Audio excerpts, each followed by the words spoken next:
Good evening, everybody. Welcome along to another Blether with. Great to have you all. Nice to see the YouTubers who are watching, getting to know each other. We've got Dave Ferguson. Good evening, Dave. Good evening, Rob. Good evening, Dutch Ajura. We've got pints of Stella on tonight. It is quite a nice hot day, isn't it? We need a bit of lager in our life. Always goes down well. Hopefully you've maybe got a dram there as well, Dave, or maybe you're taking it easy. Who else? Dutch Judah, you've got the Loch Lomond Open special tonight. Good evening, Frank. Lots of comments coming through. Places of Spirit, good evening to you. Hope you're well. Can't remember, I think it's Barry, Places of Spirit, isn't it? Good evening to you, Barry. Nice to have you on. And Reb, good evening to you as well. Let us know what's in your drams tonight, guys. You will notice I'm missing the other co-host. Kat is over on Isla this week. She is helping prepare at Bowmore and Laphroaig. Obviously part of her role at Beams and Torres. She gets to go and enjoy some of the less glamorous side of whiskey and prepping some of the bottle releases. So sadly, she has promised that if she gets a chance to join us, she will. But sadly, it doesn't look like she's going to be with us tonight. But that doesn't mean we're not going to have a great evening. Keep your questions coming, keep your comments going, and I'll do my best to keep on top of them. Frank is saying it's his last Blether before he's off for a motorcycle trip through Scotland. Awesome. That sounds great. If you're in the northeast, it'd be great to see you popping past the shop and we can have a dram, Frank. That'd be awesome. Reb is up for Ralphie's last night, so you're going to miss Roy's Aquavite tonight. That's a shame. I missed what his chat was tonight. You have to let me know, Reb, if you know. I mean, the great thing about the YouTube channels is we can catch up. I quite often miss the start of Roy's chats due to the Blether, but I'll always try and make a point of going back and catching up on what the chat is. Good evening, David. He's watching on Facebook. Dave Muir, great to have you along, buddy. And I'll catch you again next week in person, hopefully. So guys, without further ado, I guess I'm going to bring on tonight's guest, and hopefully the tech works. There we go. Adrian, how are you?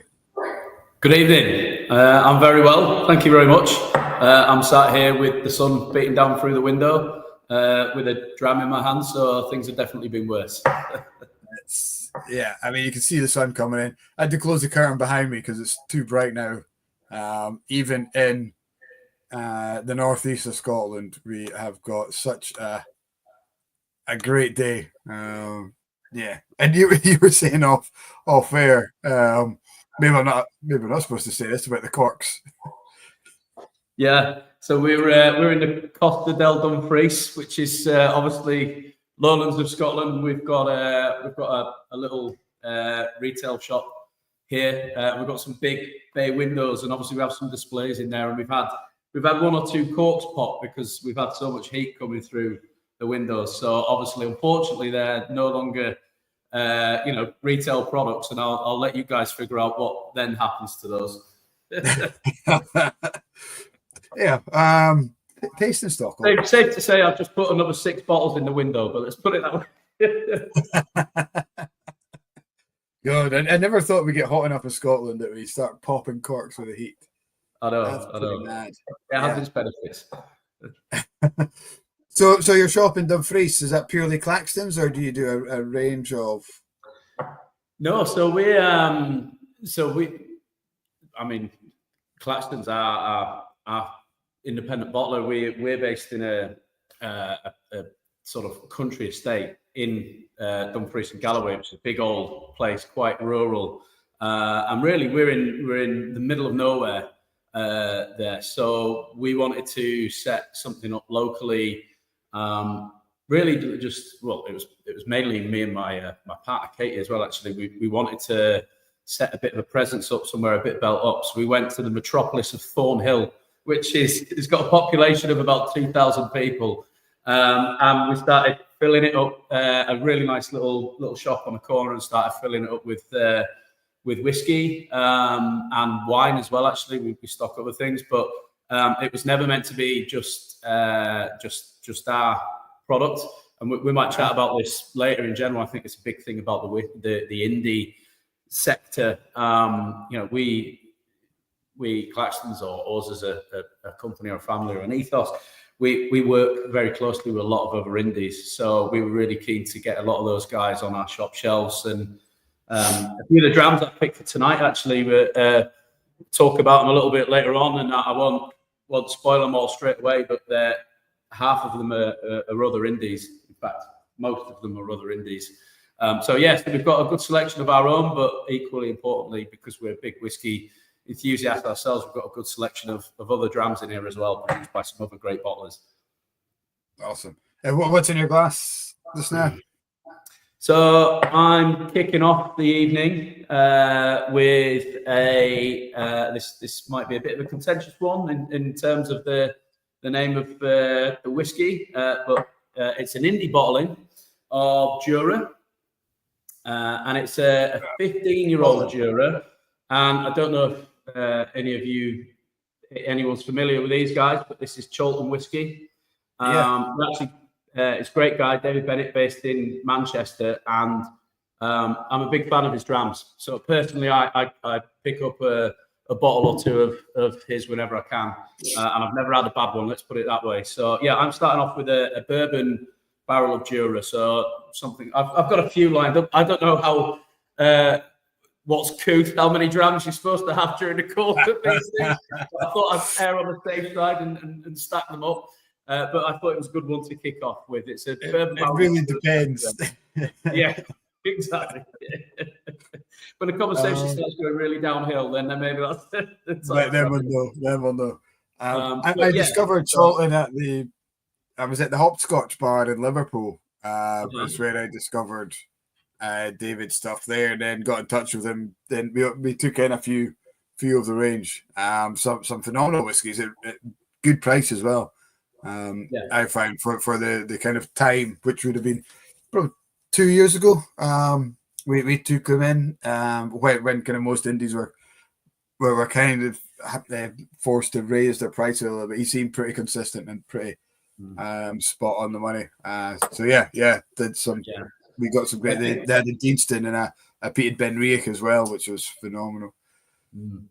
Big fan of his in terms of his ethos. I mean, all indies have kind of slightly different DNAs and approaches to them. I would agree with everything you said about David and his bottlers. I've never had a bad one. It's definitely quality over quantity. I think is definitely approach for David, and he's.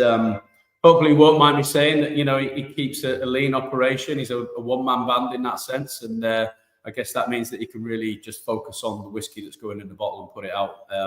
But yeah, I mean, in terms of his palate and his quality testing process, I think I kind of align with his approach. So yeah, I like to pick up a dram of his. And I've just polished off a bottle of Ben Nevis of his, so it's onto the Ajura now. Excellent. I don't know what you mean when you say contentious with the name on the label, but whatever do you mean by that? Well, look, I mean, I'm a very open-minded man because I work in independent bottling, and I know that the diversity from every single distillery. But I don't mean to do it any disservice, but I think on occasion some Jura can get a bit of a bashing. Let's put it that way. Justified or not is a different question, but yeah, perhaps a bit contentious for some people's opinions. Yeah, I think it's the biggest selling brand in Scotland this year, just passed. Yeah, I think it's. I don't know if it's the whole of the UK actually, or it was at one point. Yeah, it was at one point. So it's certainly well known, and if you talk to people that are not, big whiskey geeks, like probably a lot of us that are on tonight. I think a lot of them will mention Ajura. So it's a well-known brand. But, I mean, what I would say is that if we're talking about Ajura, going off on a tangent straight away here, but I find that, and it's a real Actually, it's a really it was another reason why I picked this dram, and I'm maybe getting into it too quickly, but one of the reasons that I picked the Ajura for tonight, it ticked a lot of boxes for something to chat about, in the sense that it's from a great bottler, and I'll talk about why we like that a little bit more at some point, but also it showcases what independent bottlings are about, really, because I think that everyone has their own palates, of course, but I think you can go to core range products and they can be fantastic. Of course they can. But, there might be a certain reputation or a certain expectation of a distillate or a style, and that might spread amongst communities of whiskey geeks, if you like. But as an independent bottler, what you do know, and what I think hits home more when you're working in a warehouse full of casks, more than ever, in a lot of other parts of the industry, is that people put distilleries in a sort of hierarchical list, right? We all do, because that's normal. 100%. I think this distillery is fantastic. I'm not so keen on this one. But working in a warehouse that's got literally thousands of casks from all sorts of distilleries, we don't carry loads from one distillery or loads from another. We carry a real mix. And what you realize is actually, the scale of quality within any one distillery can be massive. You can have things that are okay, and you can have things that are absolutely excellent. So let's say that there's, distillery A has a bit of a bad rep, but some of the best drams I've had are from some of those distilleries with a bad rep because of the magic of that single cask, So the diversity is just endless, really. I think that's what I'm trying to say, even within one individual distillery. Yeah, I think you hit the nail on the head earlier on when you said that the guys who are watching the Blether tonight and who dedicate themselves to a little bit of time learning about whiskey, they do that because they want to. They've got that geeky side of whiskey. These guys would very rarely go to a supermarket for their dram because they've been exposed to a much bigger world, and that they've kind of fallen into that rabbit hole. Joe Public, who haven't found that yet, they go do the most of their shopping, and that's where I think guys like Ajura and maybe even things like Glenkeith or Speyburn have really found a good market there, where they've got really affordable 40% off the shelf that we maybe look down on a little bit or disregard a little bit because we know what else is out there. We've been spoiled with that ability to pick up single cask or older stock or rarer bottlings that and I do think Ajura is one of these that we tend to get a little bit snobbish about from a distillery bottling, an official bottling kind of point of view. But as you say, one of the best whiskies I had last year was a Gunzi, Al Gunzi Ajura, a 30-year-old. It was just phenomenal. Such a good whiskey. Yeah.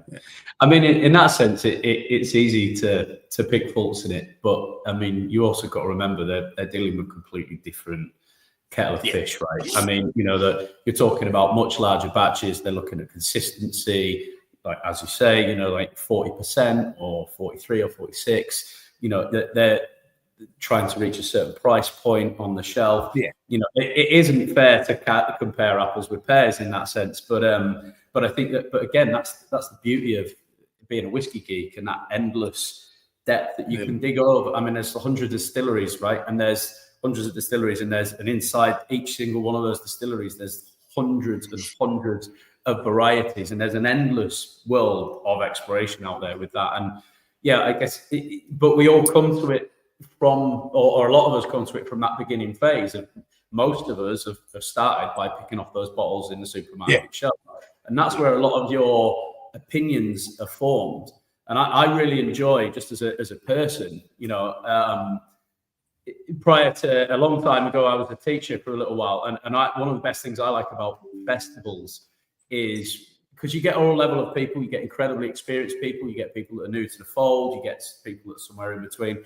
I love sort of help, like, challenging people's perception, not in a antagonistic way, but in that explorative way. It's a real part of what makes whiskey exciting for me actually is when somebody comes up and you put a bottle of Jura in front of them and say, "Oh, I don't like Jura," and that makes you want to pour them a dram of it more because you want to challenge that perception, and you say, "Yeah, but have you tried this one?" So I mean, it's tough for the distilleries in that sense to compare that, but we're not in the same world. So, but yeah, I just thought it was an interesting one to start off with, and I'm sure we could talk for hours just on that subject alone. Absolutely, and yeah, we absolutely could. We're getting some conversations. So Reb has said he buys Glenmorangie Classic and peated in Tesco's. Yeah, Glenmorangie is another one that kind of fits that, isn't it? We quite often we get some banging opportunities to buy Glenmorangie from indies. The problem sometimes we get is that people regard Glenmorangie probably a little bit like Jura, a handful of others, that they look at the price point. If I've got a 15-year-old single cask Glenmorangie, for example, it's about £80 to £100. People think, why would it? They see the name, they think Glenmorangie, that's going to be quite cheap. They pick up, say £100. Oh no, I'll get that cheaper in the supermarket. And again, it's that clientele who you're looking at. These, the difference. But sometimes that cheap supermarket does have a negative effect on what they're selling to guys like you and me in the retail. Definitely.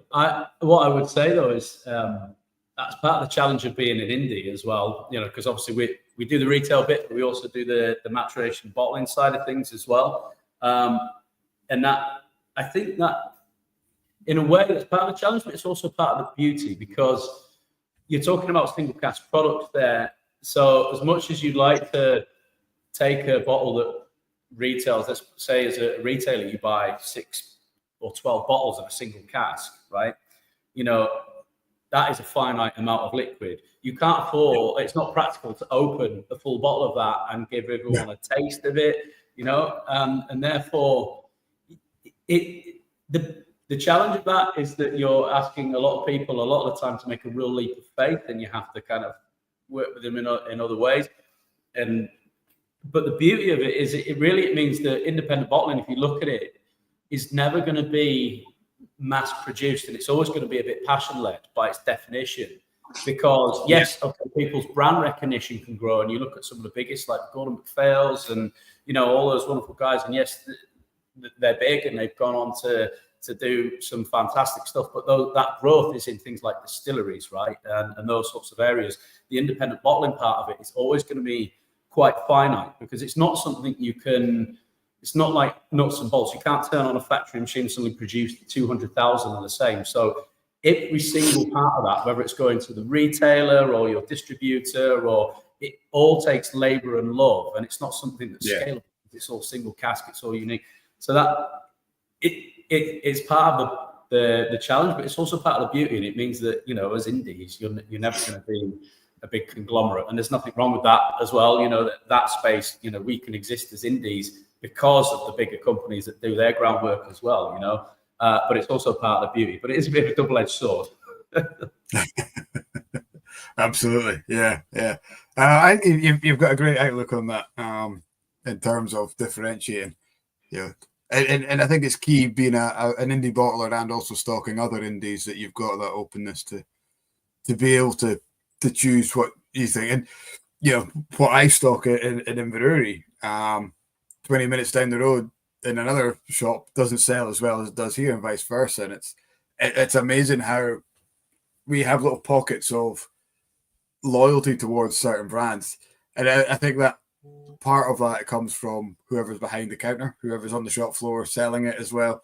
If we fall in love, we do really well with Little Brown Dog because we know the guys, Andrew and Chris, we love it. We love their branding. Whereas, David's Cholton Whiskey didn't quite hit the mark with our customers. That's why we haven't brought them back. It's fantastic. I tried to pitch it, but we didn't have that connection with the bottler himself. So, and I think as a retailer, we really need to teach ourselves to make connections with anyone who we're selling, to give it that person, because people are looking for something different, and they're looking for a story behind whatever bottle they're looking for, whether it's a birthday or for something for themselves. You want to make a connection. You want to have a story you can tell about that bottle, and if you can hand it over and say the guys who bottled this were in here last week filming a crazy video or whatever. Yeah, it's quite a nice connection. But it's impossible to do that with every single bottler out there at the moment because there's so many. Absolutely. I think that what you just described there at the retail end is also it's quite a big topic. So I mean, obviously we know Mark Watt quite well. We know David Sturt from our locality and lots of other people in the industry. But we often come up with, there's often quite a lot of discussion around. Well, it's just very unique, isn't it, in indie bottling? It, as an industry as a whole, it sounds like it shouldn't exist. If you try and put that to a logical person running a sort of slightly more typical business, they'd look at you slightly cross-eyed and think, what on earth are you talking about? But it really is, it's a labour of love on every level. And I think that the successful ones or the long established or passionate ones anyway. And I think that doesn't just go from the indie bottler themselves, it also goes right through to those relationships with, distributors you might have in other countries or, the retailers that you work with, because of exactly that reason. It really is something that requires absolute sort of passion and love, right down to the person in the shop on the day that's selling that bottle, because every single one of them is different, and it is, again, to go back to that bottle of Ajura on the supermarket shelf, that person that's coming in to buy it knows what they're getting with Ajura on the shelf. They bought it last year or last month or last week, and they know what they're getting again. Come in and buy an indie bottling, you don't know what you're getting, so you're really relying on that feedback, and it's so fundamental. I think there's, with the era of like online retail and all of that sort of stuff, I think we feel quite strongly. Yes, we've got our own little outlet ourselves, and this might sound a bit crazy, but we actively price ourselves higher than the other retailers and distributors that we work with, because it really is the reason we set up a retail was not, and it sounds a bit mad, but not for volume sales. It was really just to have a local presence, and we reward people that come and visit us, and we give them a discount if they come into the shop and all that sort of stuff. But the point I'm making is, I think this industry as a whole, whether you're looking at the indie bottling or even the bigger part of it, all relies on, brand Scotch whiskey. It's a global 100%, thing, and that doesn't exist without the people in it and the people dedicating their hard work to it. And it really is a labour of love and a real genuine passion for a lot of people. And, that, like I said, that goes right down to the retailers. So that, that bigger, more sort of Amazon type model kind of thing doesn't really work in our world. And it never will.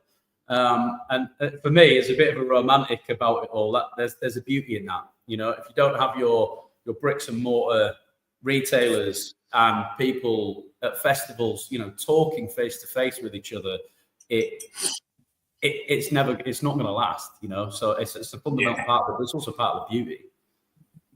I think so, and you'll have to go to the festival in Leith, the Indie Festival. I assume you were at or you go to the other Indie Festival in Newcastle as well. Have you been to that one? So go ahead.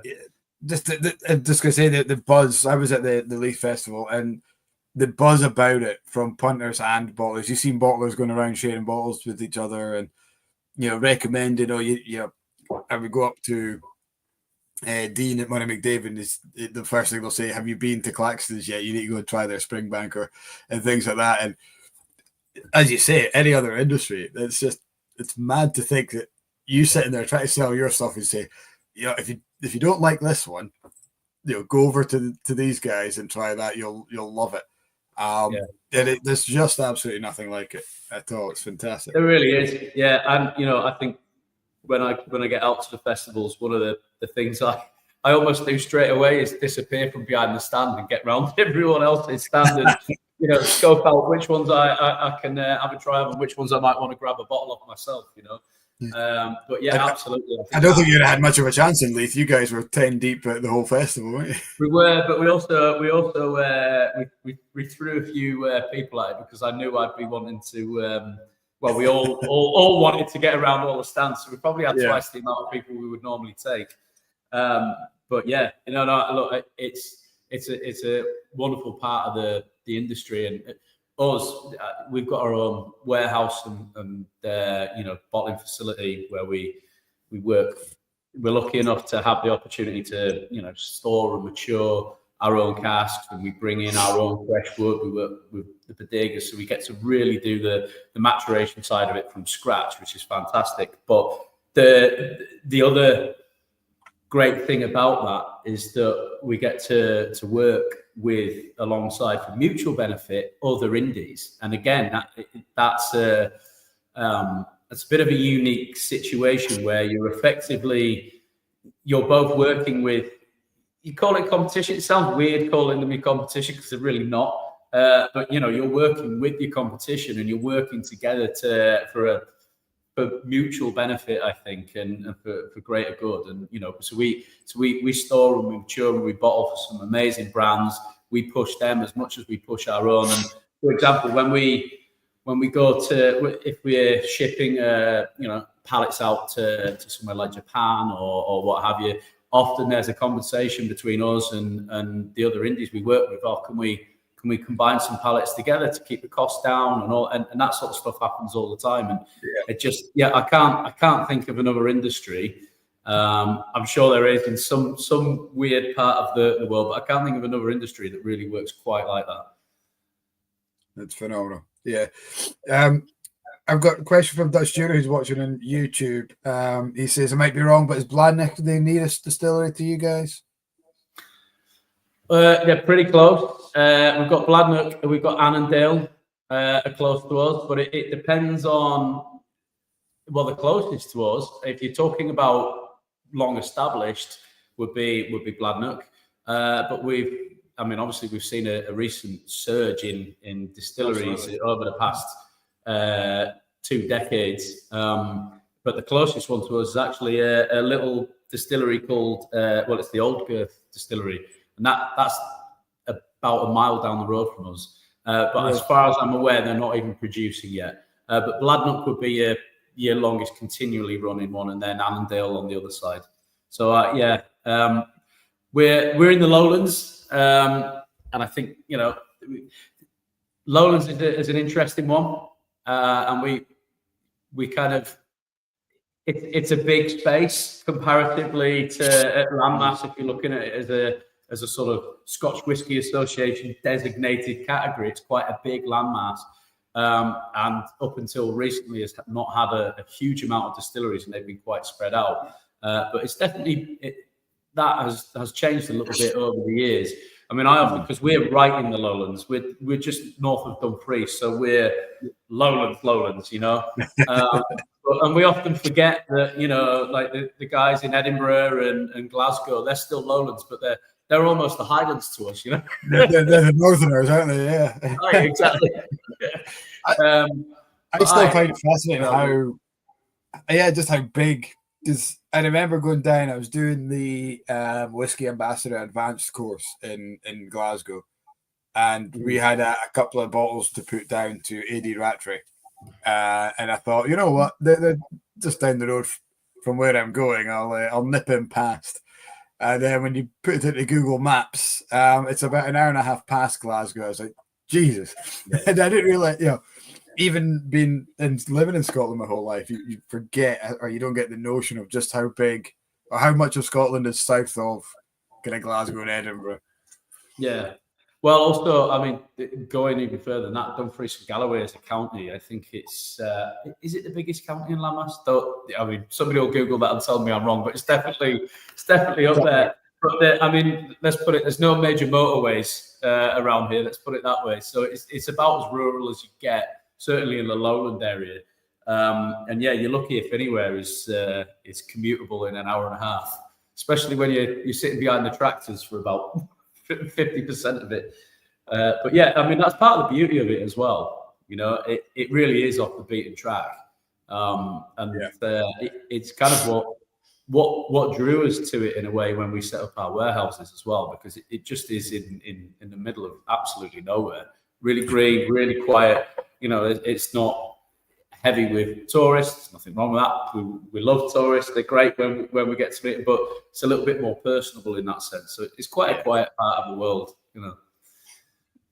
Yeah, I guess you get that time with somebody when they walk in. You get to spend that time with them and really make sure that even if they don't buy something, you get that experience. Or go away thinking, you know what, I really enjoyed that.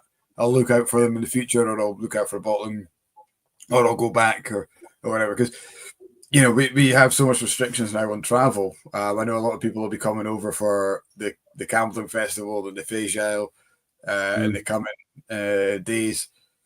It's just so restricted on what they can take back, and they have to be very sure of what they're going to buy. It could just be one bottle. It could be 2 liters or whatever the restrictions are for their country. It's crazy. Yeah, I mean, one of the good things about where we are here, and to be honest, a lot of the things that we've done since the beginning of, or a lot of things that I've done since the beginning of getting into the industry, none of them made any financial sense whatsoever. They still don't, but including opening the shop, because we've just wanted that local presence. And the great thing about that is that you really, I mean, it's not a whiskey destination in that sense. So if you're based in the obvious places like Edinburgh and of course Islay and all the others we know, where people are your whiskey fanatics, we're going very dedicated purposes to go there for whiskey. We, in terms of footfall here, we of course we've got we're lucky enough to have some really loyal fans to our independent bottling that make the special journey. But a lot of the people that sort of come into our shop are slightly caught off guard, and then they're not here specifically for that reason. Because one of the things we're terrible at is actually promotion as well. We're awful. We've just been so bad at that since day one. We just kind of get on with our thing, and so people that you get all kind of mix of people coming into the shop, or stumble across the warehouses and tasting rooms. Some of them are really big whiskey fans by chance. Other people just all sorts of people really. But one of the funniest things is when you get the really big whiskey fans that just didn't even know you're there, and they walk in and they're just. It's quite funny to just see sort of like the sort of saucer eyes that open, but yeah, you get to meet some really interesting people, and you have some very fun conversations, and it's great actually, because as you said, you get a great chance to really connect with people in that sense of all levels of whiskey enthusiasts. Yeah, absolutely. We're getting some comments on the chat. Jeremy said, talking about some lowland distilleries. He did a tasting on Monday with his whiskey club. Bladnoch, Lochlee, Little Mill, Daft Mill, Rosebank, Auchentoshan. Quite a lineup there. I think when we talk about regions, it'd be interesting to hear your thoughts on, how relevant they are now in terms of identifying a style of whiskey. For me, I think lowlands are probably the ones, even the new distilleries, still have that kind of lowland style, whereas other regions with new distilleries coming are trying to do something a little bit different. Yeah, I think that's fair. I mean, I can say this because we're in the lowlands, so I'm allowed to bash it a little bit. I think in the most constructive way. I think the lowlands in recent history probably hasn't had the greatest reputation. If you're going to rank the regions, if you want to do it that way, but it's probably because there's been very little choice, hasn't it? There's only been Auchentoshan and Glenkinchie, really. Yeah, and you kind of you're looking at those sort of lighter styles typically, and then of course there's a lot of grain distilleries and things like that. Yeah. I mean that regions. I mean, to me, other than the obvious sort of more Islay sort of lump. If you want to call it that, that's not really the right word, but that obviously there are some distinctive characters overall in Ireland with the peat smoke and that kind of thing. But in general, I don't really put much stock in regional styles full stop. And again, I think that's because we've spent almost all of our life in independent bottling. But it goes back to the conversation that I had earlier about even just one distillery having such a diverse. When you're working with single casks, you're kind of hello. You saying hi? Hi. This is Killian. Nice to meet you, Killian. Say hello. I think you've got him on the nose in already. You say good night. Hey, buddy. Night, night. Bedtime. Love you. Bye. Oh, you take that with you. Yeah. Or don't. Bye bye, Darren. You go with Mum. I do apologise, little gate crasher. I mean, it could have been worse. It could have been a streaker. Aye, at least it was closed. Sorry, yeah, you're saying. Regional styles. I've never really put all that much stock in those, other than some of the obvious elements. And I think it goes back to what we were saying earlier on about even an individual distillery. If you look at wine, there's obviously terroir and the grapes, things like that. Whiskey, there is a sort of a romantic conception of, Speyside style is this, Highland style is that. Most of us know if we've drank a fair amount of drams that. I mean, you couldn't blind test, but I don't think anyway. I don't profess to be a sort of a whiskey expert, if you like. I drank a lot of drams, but I wouldn't call myself a whiskey expert.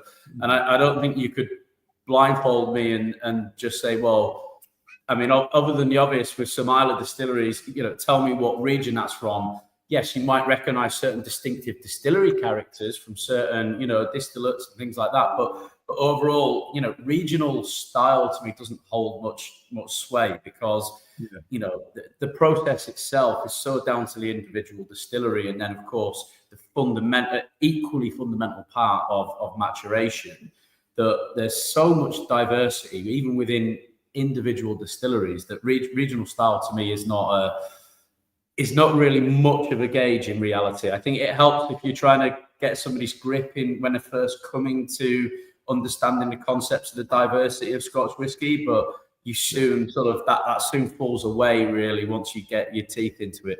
But in terms of the lowlands, I think the sort of more established distilleries, and let me know what you think as well. But the more established distilleries, the Bladnoch, the Auchentoshan with the triple distillation, there is that typically that lighter style. And I think paradoxically is some of the newer distilleries have, and I think this is something I didn't know if we might get onto in general later on in discussion, but a lot of the new distilleries, and God bless Jim Swan, fantastic. But he was quite influential in a lot of new distillery models, and a lot of new distillery models, understandably, have had to set up to produce a really great distillate that's quite drinkable, quite young. So they've gone for quite a light, drinkable style.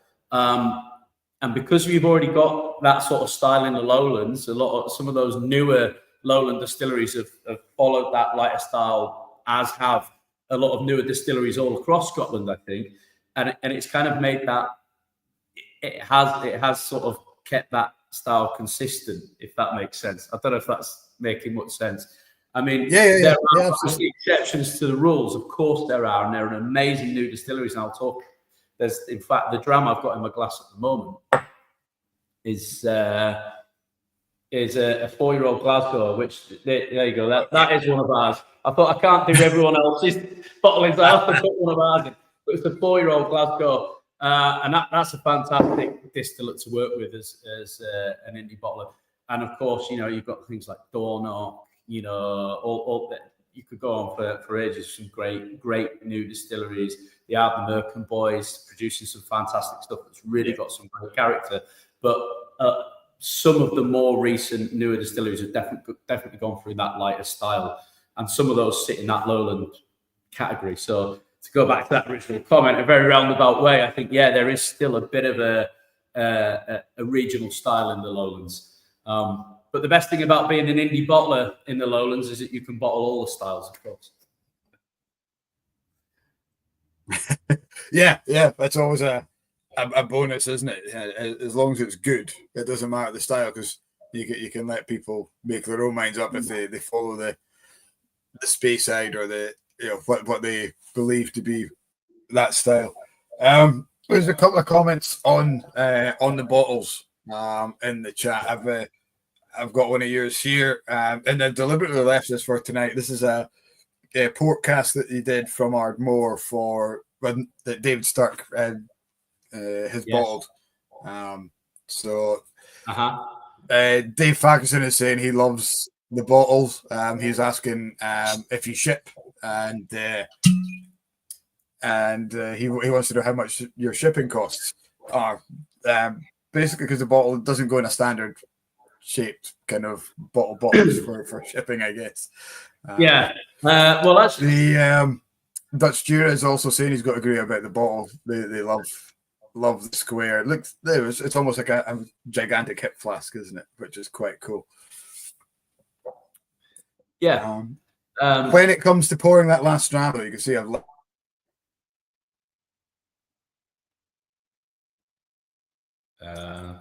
It's not the easiest one to get out of the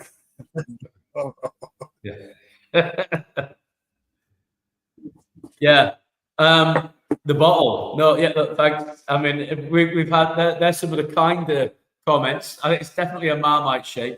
if you're one of the if you're one of the more traditional bottle shape guys, you're not going to like it. It's yes. To answer the first question, it doesn't actually take much more space to ship, because obviously everything's made the right size to that. So for a pallet or for a box, we can ship it out no problem. It is heavy, so it does cost a bit in that sense. Hang on, I think you've frozen. Are you, Mike? Have you still got me? Are you there?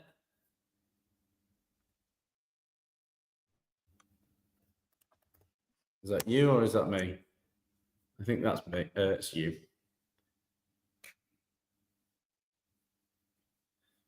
Okay. I'm assuming Mike will come back in a little bit, but if not, to answer those questions, there is a bit of a history. Oh, there you are. I think I lost you for a moment there, Mike. You did. The last I heard of you was saying that the guys were saying the nicer things about the bottle. I do apologise. This is my nightmare when there's only one host, is that we've lost connection and you were sitting there. Don't worry. Hopefully I'm back now. All right, no problem. It's a Marmite. It's a Marmite bottle, definitely. There is a bit of a story behind that. Yes, it does cost a little bit more to ship because it is quite heavy, actually. But in terms of space, it's about the same. But more importantly, the reason, the history behind the bottle, it was a bit inspired by a hip flask. That was a kind of bit of thinking about it. But more importantly, because of so we were an independent bottler that started. Claxtons did started with my father, who was a big whiskey enthusiast, and myself a little bit more latterly. We started with a handful of casks. We definitely didn't have big budgets. It wasn't a big company, and we really just thought. We looked around the industry then. This was about 15 years ago, and a lot of the indie bottlings were of quite a. We've got all sorts of amazing labels and bottles, but even 15 years ago, there was definitely a little bit more of a limited range. It was a lot more traditional in style for the indies, and a lot of people would just, if they weren't looking for them specifically, would probably bypass them on a shelf. And really, we just thought, let's put it in something obnoxious, because people see it, and we did have marketing budget, and we thought, let's just put it in something different. And that was really it. But one thing I will say, the best thing about our bottles is if you drop them, they will not break. I have never, in all this time, this is genuine, I've never broken one myself from dropping it. We've had a forklift dive into an empty pallet of them and broke a few, but they were empty, luckily. But I've genuinely never broken one and lost the bottle because they're that solid. So there you go. costs a little bit more, but you know your whiskey's safe. Yeah. And just as a caveat to that, don't go throwing your bottles around just to test that theory, guys. Yeah. If you've got this bottle at home. Yeah, absolutely. No guarantees. Okay, these are my opinions, not that of the company. I did, what kind of feedback do you get from bars who stock it? Because I know as a barman, they hate it with a passion. Yeah, I'm not going to lie. Obviously, back bar space is at a premium. So look, I mean, look, we work with some great bars and we put some great drams in the bottles, but it is, it's not their favorite. But I mean, we just say the solution is just make your shelf shorter and just get rid of everyone else and put us on the back bar, and then it's problem solved. It is, and it does stand out. It absolutely stands out. And the only time I have an issue is that last dram, because you have to really get it out.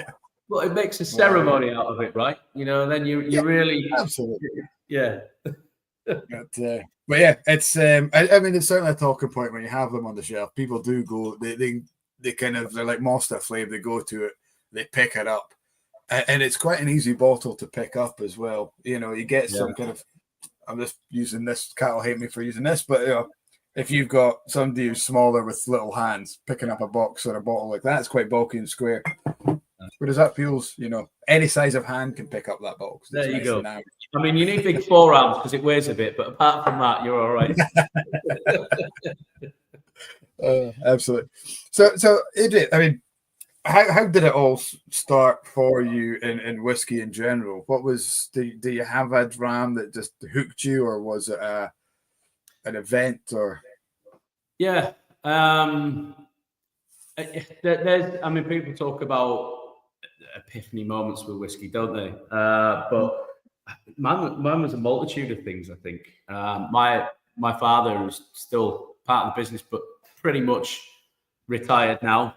He still obviously keeps his hand in it. But I kind of grew up around whiskey, and my father was a good, big whiskey fan, but he never really had like the same bottling. He wasn't, and this was going back years ago, probably 30 odd years as far as I can remember in terms of whiskey. But there was always a different bottle in the house. It was never the same thing. And he always used to talk about it with great reverence and enthusiasm. So there was always this kind of already this respect for whiskey, or excitement, even as a young lad. But it was there was all sorts of different stuff. There were things like legigs that probably weren't very common, and things like that. And then there was some Cadenhead dumpies even, and all sorts of stuff like that. So it was always in our house. It was always kind of it was always about a new dram. It wasn't a disrespect for the previous one. It was always about it was the excitement of finding something new.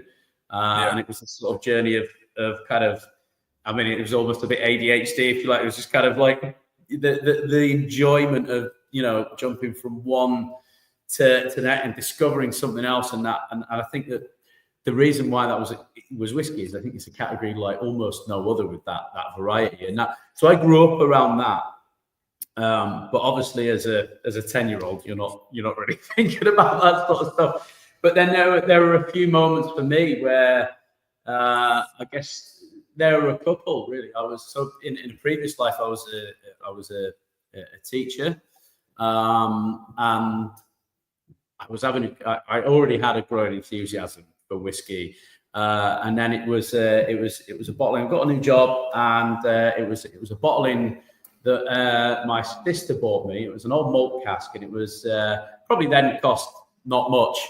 And it was a 1989 Ardmore, Aberlour, that she'd ordered online. I can't remember then who it was from, but it got lost in the post. So they very kindly basically gave us some credit. This is probably one of the most boring but roundabout stories. They gave us some credit, and they were like, you can spend X amount in the shop. So I went and picked a range, and I got some Glenfarclas, another sort of core range Aberlour, And then a week later, this Aberlour turned up. And obviously, which is fantastic. So naturally, I opened the old malt cask Aberlour straight away. And it was myself and some friends. And I'd been drinking other core range stuff and actually replacement stuff that I got was core range. And that it was like, oh, wow. It was that wow moment. And it wasn't just me, actually. It was me and two of my other friends that I've known since school almost had that same wow moment together. And it was, I wish I'd saved that bottle, but also at the same time I don't. It had gone very, very quickly. Let's put it that way. And it was just that moment of like, I enjoyed whiskey and I enjoyed the whiskeys, the core range stuff, if you like. But that was that next level of kind of like that almost kind of like zoom out moment and kind of this is something else. And there are a million stories I could tell about that. There are times with my father when I was older, and you maybe got something family related. It could be something happy, something sad, and Legic and Laphroaig are ones that jump out on me, and that, and you maybe have to. You need. It's a drink for so many different occasions. It can commemorate something that's quite sad that's happened in your life, like a loss or bereavement. It can also be a celebratory thing, and it particularly because of my relationship with my father, I guess, and those more serious moments as well, and some of those drams that resonates with me, and I'm going off on a tangent, but also it's the same with the production when you're in the warehouse as well. There's just something different about the DNA of whiskey, and it's amazing how complex it can be, but it just carries a little bit more, excuse the pun, spirit to it as well. And so there are a few moments. In fact, I'm still having them now. I still have those moments where I fall in love with the dram on an almost, weekly basis, I think. And it's outstanding that you talk about that Aberlour, and you had friends there as well. And, nobody cracks open a bottle of Smirnoff and has an epiphany moment. It's just, and it's, they tend to not remember it, but yeah. Well, there is that, but it's just such a community. Like you say, it's just so diverse, and anything can be celebrated with a or commiserated with a wee dram. And I'm a big believer that you'll never have a bad whiskey if you're in good company. I think some of the best whiskies I've had, I can't remember because it was with a group of friends and you're opening it and you're just drinking it and you remember the occasion more than the whiskey. You'll remember maybe it was an Aberlour or an Ardmore or whatever, but the specifics of that dram aren't important. It was who you were with and why you were drinking and what the occasion was. But immediately you have an affinity with that distillery or that bottler. If it was a Claxton's bottle or a What Whiskey bottle or whoever it was who bottled it, you think, I'm going to try more of that because I've got this great memory of this one bottle that, and then you go and do that little bit of digging and say what other Aberlours are there, what other Claxtons are there out there, and you switch. And probably, on the flip side of that, you also have the negative. If you have a bad bottle, what are your thoughts? If you get a whiskey that you don't like from an independent bottler, say, do you go on the reputation of the bottler or the distillery for that? Do you think, that was a poor Ajura, or that was a poor bottle buy? I think it's an indie, and this is, I guess, putting ourselves in the firing line. You've got to blame the bottler for that, because you are the person that's putting it into glass. So it's your cask. You're tasting that before you put it into glass. I would caveat that with everyone has their own, and most indies are not. Well, they're not the same model or makeup as somebody like the Ajura, or where they've got consistency and all those sorts of things, and teams of master blenders. So every indie has the DNA of the individuals in that company, and you would hope that you don't get into independent bottling if you don't care about whiskey. That would make sense. It's definitely not an easy job in that sense. It's not a quick book. So anything that goes into glass has got the DNA of the person that, or people that are bottling it. So if I find something bad, that doesn't make it a bad whiskey, you know, and that is. It sounds like a bit of a cop out as an indie saying this, but it really is down to the individual, you know, and their own. 100%. Yeah. And if I like a bottle, I mean, there is more of us involved in what we do, so it is leveled out a little bit in that sense. And there's multiple opinions. But say you're a smaller bottler, you know, if you really like a cask, you like a cask and you put it into bottle because it's your style. I mean, I can appreciate all ranges of whiskey, but I really love some really dirty, funky whiskies that I know if I was to pour that for other people, they would push it back at me and say, "What on earth is that?" But for me, it's one of the best things since sliced bread. So yeah. But it's subjective, but also ultimately, you know, as the indie, you've got to hold yourself up with that one. But I think that's why a lot of indies get quite a loyal following, because they've got people that affiliate not just with them as a company or a bottler, but also, you know, they like the style of everything they put into the bottles. There are definitely some sort of general DNA stamps in a lot of indies, so I think that's a big part of it. But yeah, I certainly think the successful indies are the ones who put their face out there, and they you know, they have that personable effect on people. So yeah, we like I mentioned before, Little Brown Dog, we get on really well with them, and we know that a lot of people who follow them and enjoy their drink love it because they have such a great social media presence, and they feel like they know the guys, and they buy into that vibe. I think you guys have done fantastically well to be where you are today without. You say you don't do much marketing, you're terrible at that side of things, and it just emphasizes how good your whiskey is, that people are, you're still in the go, you're still successful, you're still doing some great stuff. Without that side of it, you know, if you did a collab with, and I think you started off bottling for Little Brown Dog, didn't you? You were we did a bit for LBD, great guys, lovely, and I love all their social media stuff, and I wish I had their artistry on the social media side, but I definitely haven't got that level of creativity. I wish I had their time. You know, they've got far too much time. That was the only thing I was going to say, but I'll be polite about it. I wish I had the time. I've also got 3 kids, so it scuppers that one a little bit. But no, look, there are so many fantastic indies, and actually that does. I was just going to pour another dram, and I know this isn't about plugging brands, but I'm going to plug somebody else's brand again. My next dram is these guys. I don't know if you've seen these. If you know Eldvatten, have you come across Eldvatten before? I haven't. No. Swedish guys, Swedish independent bottlers. I don't know how widely available they are in the UK, to be honest. We stock them in our shop because we work with them, our warehouses. We do with the guys at Cholton, and I mean, I've always got a bottle on the go with those guys as well. They're a couple of Swedish guys. They're an importer in Sweden. They obviously do their own independent bottling. This is a 16-year-old Ben Nevis, matured in Port Hogshead. And the reason I picked that, I thought it was Port, I just couldn't see that on the label, so I was just double checking.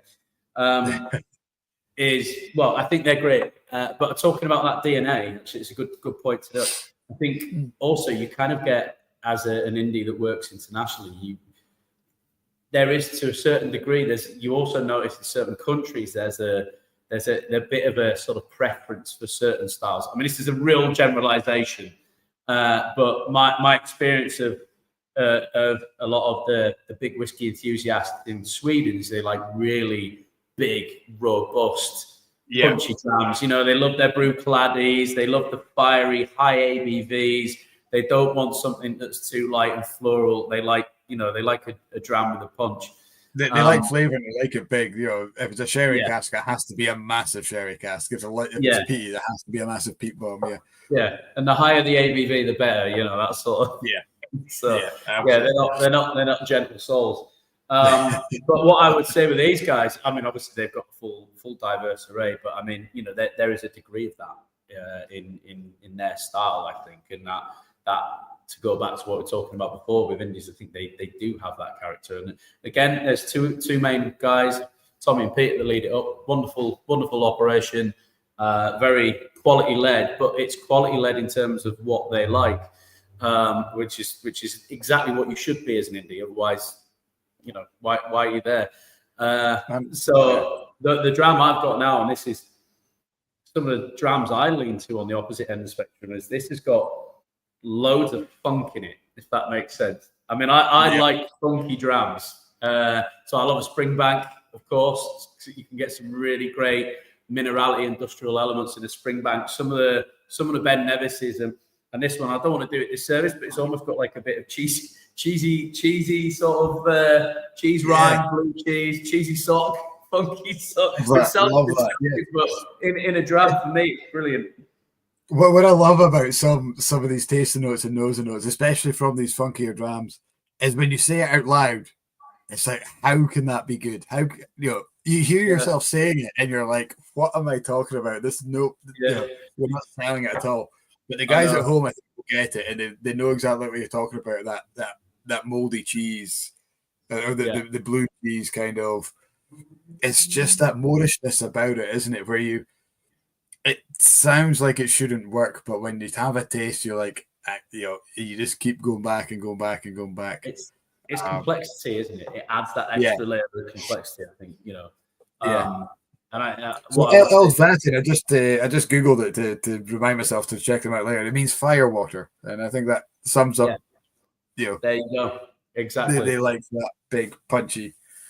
Yeah, absolutely. But I mean, that's what. Yeah, I mean the DNA, and you can look at so many other indies, and I think that if you have enough of their drams over a period of time, you can really start to get a feel for where they're at. Certainly the smaller operations as well, you know, because it is a couple of people that are quality testing and saying, I like that, I want to put it into cask. But I guess, I mean, I did skirt over the Glasgow a little bit. I kind of wanted to check in on that before I move on to the Ben Nevis. Sure. If you don't mind me saying, age. I mean, I'm sure it's the conversation that we've had with Whisky till the cows come home, and I think, you know what, this is 4 years old. This Glasgow, we've obviously worked with it in our own maturation, in our own word. We released a 3-year-old Holyrood in an octave not that long ago. It's all sold out. It was only a very small amount, and that's probably the youngest we've done is 3 years old. Well, you can't do. Well, it's definitely the youngest, but I mean, in that sense, is it the only 3-year-old you've done? I guess it keeps. It's the only. It's definitely the only 3-year-old whiskey we've done to date. But it all comes back to that kind of, and I guess it ties in with regions and it's diversity, you know, and we have these preconceptions about certain distilleries to go back to the sort of the Ajura thing at the beginning, or Ajura whiskey is like this, well, try an independent bottling. It's completely not. The amount of conversations, because of course when you go to a festival, you get a real mix of people, and that is fantastic. That's what we want. You know, we want that different levels of experience. The amount of hesitation you get when you put a 3-year-old whiskey in front of people, and it's not unfounded. You know, a lot of 3-year-old whiskey needs more time in cask. That's the reality of it. But there are always exceptions to the rules, and that is the fantastic thing about it being an indie bottler. I mean, one of the best whiskies we've done, probably that stands out for me in the last 12 months or 24 months even of releases, and we've been lucky enough to do some incredible stuff. You know, we've done some amazing 1980s Highland Parks, old Springbanks, Bowmores, you know, wonderful stuff. But one of the ones that stands out for me the most was a 5-year-old Bunnahabhain that we put into an Oloroso sherry hogshead, and it was just lethally drinkable. You know, I'm not saying it's the most complex, delicate whiskey in the world, it wasn't. Of course, it wasn't as complex as an early '90s Bowmore or something like that. But in terms of just overall tastiness, it was just ridiculous. I mean, in my opinion, and that I think that. But the point I'm making is, in whiskey and obviously with distilleries and regions, they're all just very generic guidance. But as an independent bottler, you realise that actually most of that, when you're dealing with single cask, is almost irrelevant. Why it makes it such a nightmare to pick a release, because you can use these overall guidance, but it's just the beautiful chaos of single casks. I like you mentioned that 3-year-old octave from Holyrood. We currently have a shop exclusive, which is a 3-year-old Holyrood octave, bottled by Duncan Taylor for us from 2021. I have no doubts if we didn't have it's not an age, it's a 2021 vintage. If it wasn't a 3-year-old or we didn't have any indication of age, it would have sold out by now. We've still got about 20 bottles, maybe just short of 20 bottles from 99, I think we got out of the octave. And a lot of our exclusives go online quite well. The reason this one hasn't, I think, is because of the age. I don't know if anyone at home has tried it, but to taste it, you would think minimum 10, 12 years old. It's so complex, and Holyrood are kind of doing some wonderful stuff, some really nice funky stuff, and experimenting with fermentation and all this. I tried that blind, a sample from market, Duncan Taylor. I was like, I've got to have this cask. Tell me more about it. And it was so good. And I'm glad that you guys have also taken the plunge with something which I expect is very similar, and sold out of it. I'm jealous that you sold out of it because, we haven't, but. Well, actually, funny story. I hope you won't mind me saying, but Rob Carpenter, the owner of Holyrood, we were at the Leith Festival, in fact, and I didn't know him personally. We acquired some casks, but I hadn't spoken to him directly. He was actually there, the owner of Holyrood distillery, and then the owner of the distillery comes over and they taste the dram that you've put into wood, and it is that kind of like there's a bit of. I mean, look, obviously we've been in Indy for a while, but any distillery owner or anything like that, there's always that extra nerves that come in there, and you want them to approve of it. Of course you do. Why wouldn't you?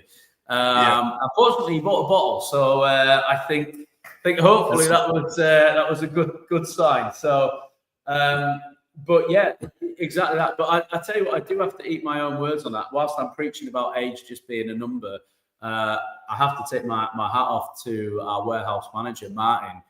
Obviously there's a big debate with us with everything that we put into wood and why we do it, and there's a huge diversity, and there's a lot of chuntering and arguing amongst the team until we sort of settle amongst what we do.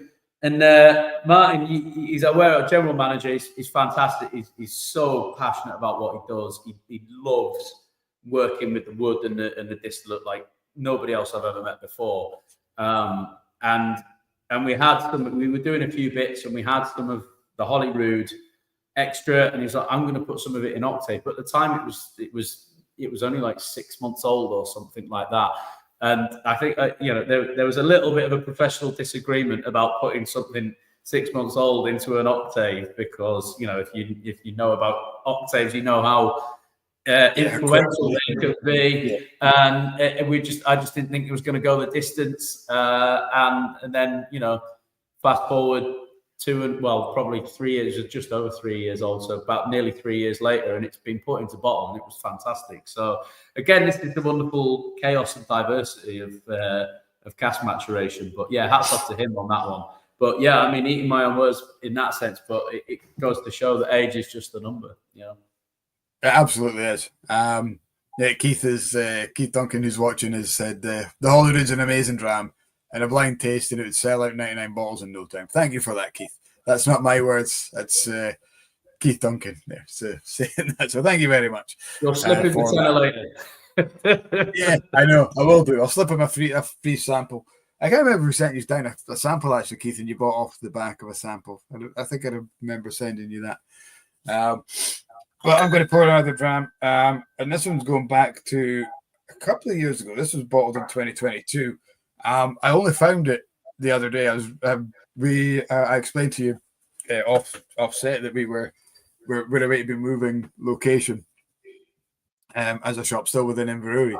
But part of the process is being able to clear out my own garage of literal crap that has been gathered from the shop that we've got no space in our current unit, which is one of the reasons we're moving.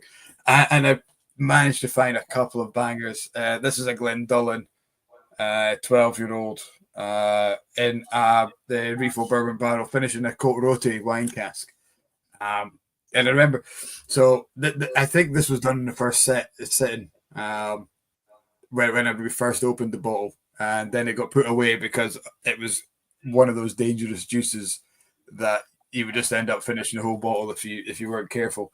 So put it in a box, it ended up behind some other boxes and bits of bobs of hats that you inevitably collect. So I was delighted to find it's 45%. So it's one of those rare kind of connoisseur choices that Gordon MacPhail do that isn't cask strength, but non-chill filtered, natural color, all the rest of it. But it's quite interesting because being at 45%, you do get that little bit of haziness from the water.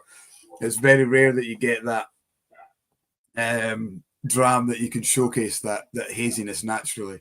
Because distilleries normally go out of their way to hide that.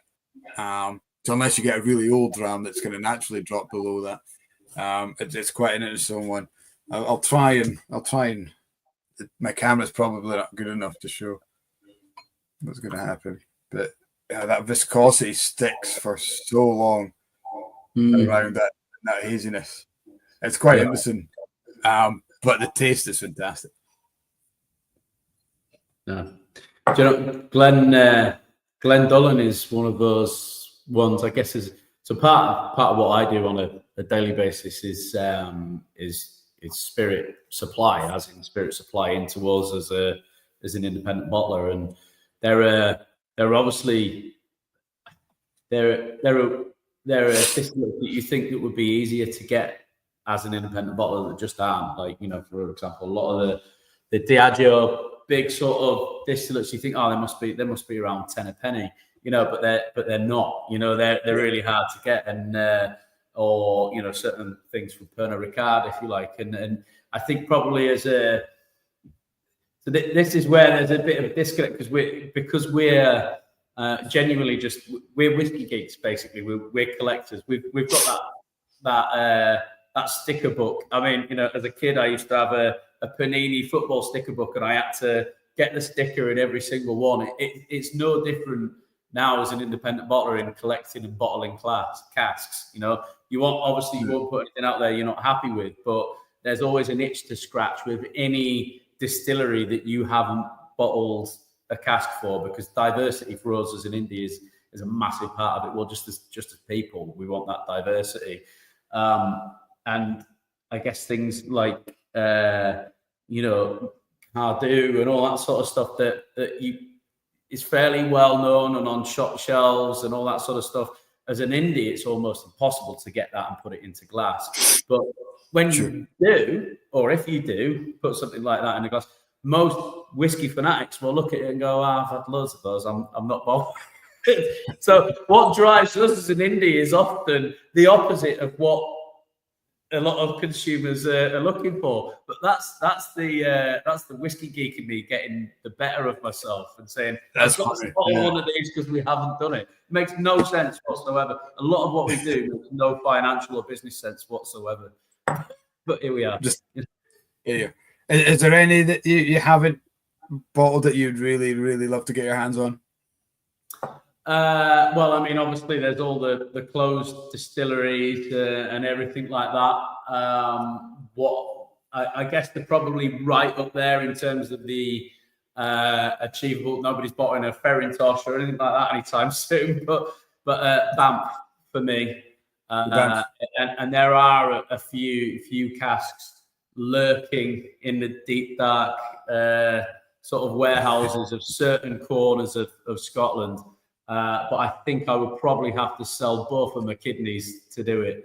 But yeah, 1975 Banff, because as a whiskey, I mean, I love a lot of distilling, but in terms of a unicorn bottling, for me, that would stand out as something we haven't bottled.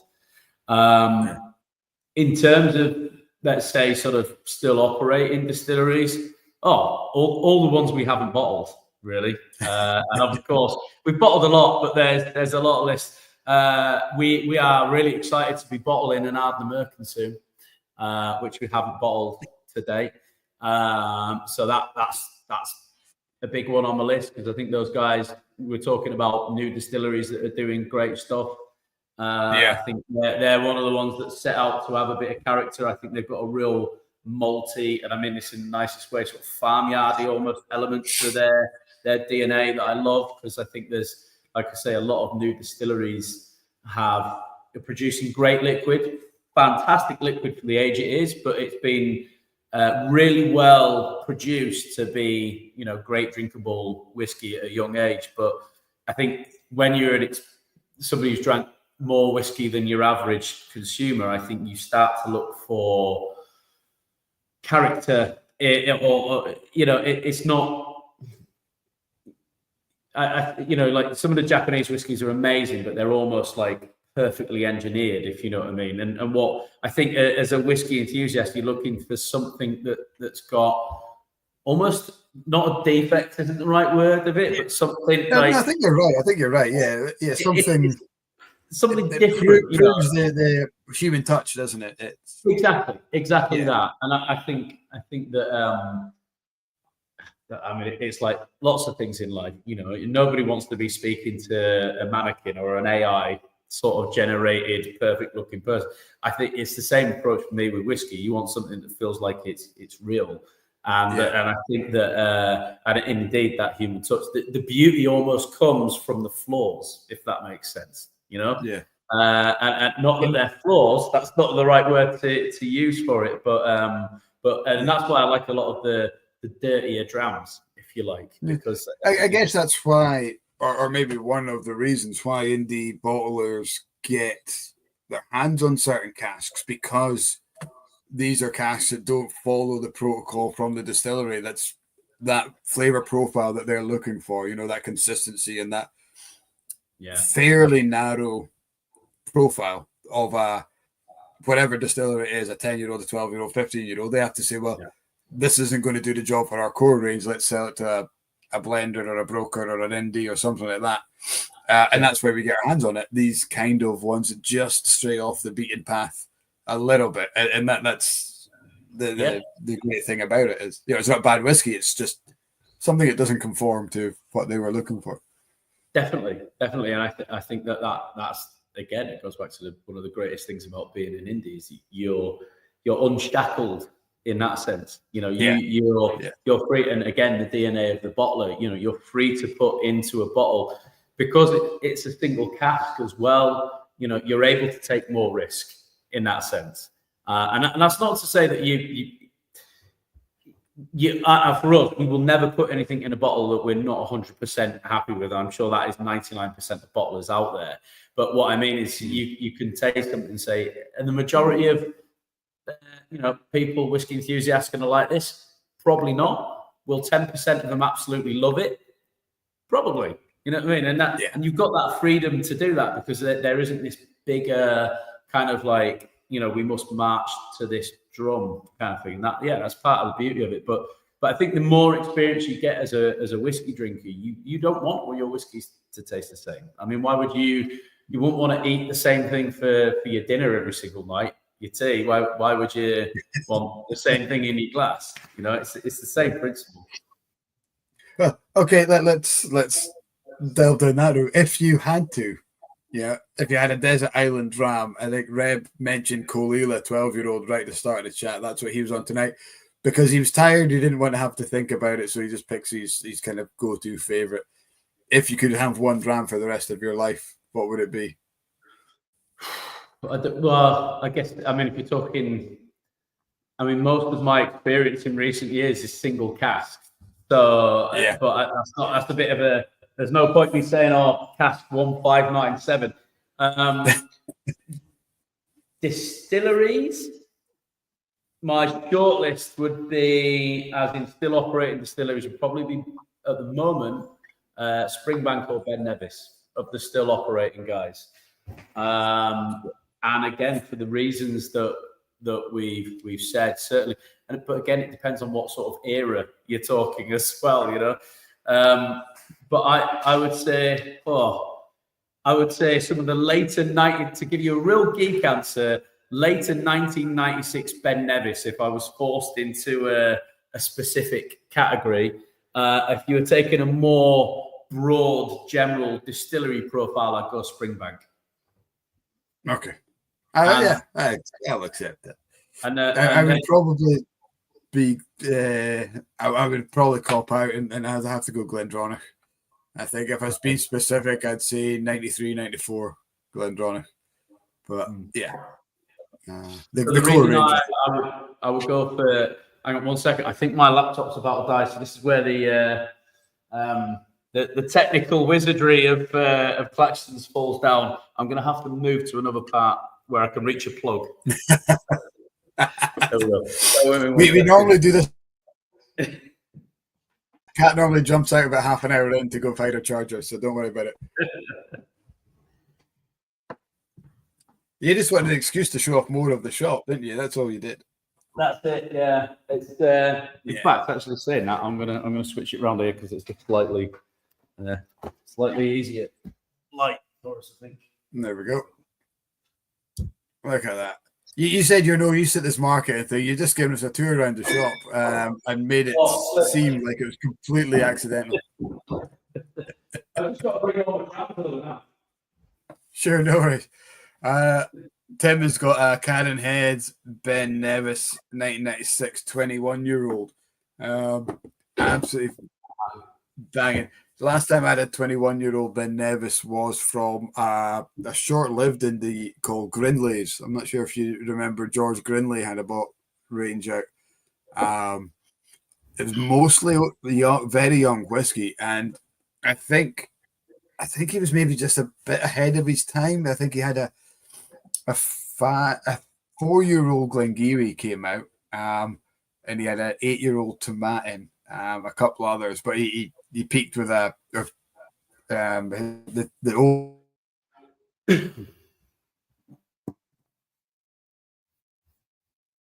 Nevis 21-year-old, and I do feel for him because he's.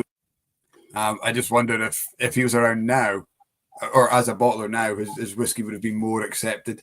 It's about 10 years ago that he was releasing his whiskies.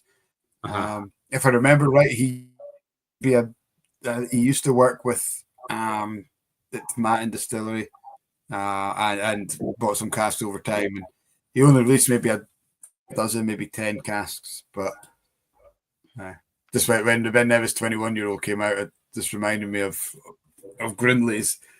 We're talking about the age thing, and do you think we've mentioned it quite a few times tonight? You know, a great dram for its age and things like that, like these kind of comments, and I think it's natural that we come out with that. How far do you think we are away from dropping that? You know, for its age is great dram, it's complex for its age, or it's very tasty for its age, and just accepting it as a dram in its own right? I don't think dropping it is. I don't think that is the way to go. I think it should always be part of the conversation. I think it should always be part of the conversation. I think that we should always just keep an open mind on it, because there is, and like I said, this is again as somebody who works in a warehouse with casks. There are general rules, but there are always the outliers. So of course, the general rule is, you know, whiskey improves over time with maturation to a certain point. It can also drop off. But I think that this, and one of the reasons why I love Ben Nevis, by the way, is that I think it's great at the opposite end of the spectrum. And I think that a lot of people, for example, with Ben Nevis, is a great example. It's a great discussion point. I've liked Ben Nevis for a long time, and we were lucky enough to be, again, we tend to follow what we like. And so we were acquiring Casks of Ben Nevis before, now more recently, I think it's become quite a popular dram. Whereas 10 years ago, when we were first bottling, we couldn't get retailers to take it on. They just weren't interested. Yeah. Nobody wanted Ben Nevis. And, the price of young casks of Ben Nevis were amazing. And we, because of my father, he always had an affiliation for he always had a palate for some of the unfashionable drams at the time, like Tobermory and Ben Nevis, and then Leggig as well, as part of that Tobermory brand. But we were lucky enough to think, actually, these are great. But the point I'm coming around to, so we laid a few of those down, but some drams are really great, really young. Other drams are really great, really old, because they're really bad, really young. Do you know what I mean? Does that make sense? Like, the distillate needs time. And, if you take some of these drams that are really great at a really young age and you were to leave them in the cask for 25, 30 years, they would not be great, because they haven't got the character and the robustness, or the kind of like those dirty elements and those really sort of strong distillate flavors that you need to carry through to 30 years and still have something about you. Obviously that maturation process is a refinement process as well. And if you take a really light dram and you refine it over 30 years in the cask, there's not much of that DNA left after 30 years.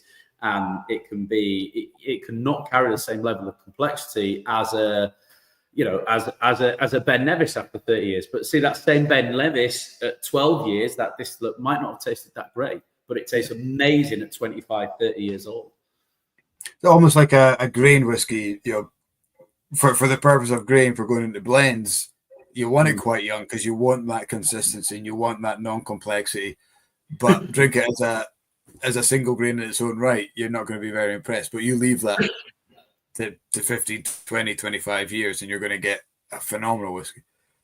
Yeah, absolutely. And in fact, grain whiskies is a great conversation in itself. Some of the best drams I've ever had have been old grains, definitely. I mean, and when you're talking old grain, it doesn't have to be stratospheric. What have we got there? That's the 30-year-old Strathclyde from Little Brown Dog. They've just released. So that's going to be my next dram while we're on the topic of grains. Good choice. So one of my co-director, one of my old school friends who also works in the company with us, one of his favourite bottlings we've ever done was a 28-year-old Cameron Bridge. Funnily enough, was also in an octave. Octaves can be quite divisive, and we're not. I wouldn't say like my go-to is an octave, if you want to say it that way. But some of the standout drams we've actually made have been in octaves, and his was a 28-year-old Cameron Bridge, and it was just phenomenal. It tasted like, and again, you come up with these tasting notes, and they don't really do you any justice. But it tasted like cough syrup. It was this real sort of cough syrup.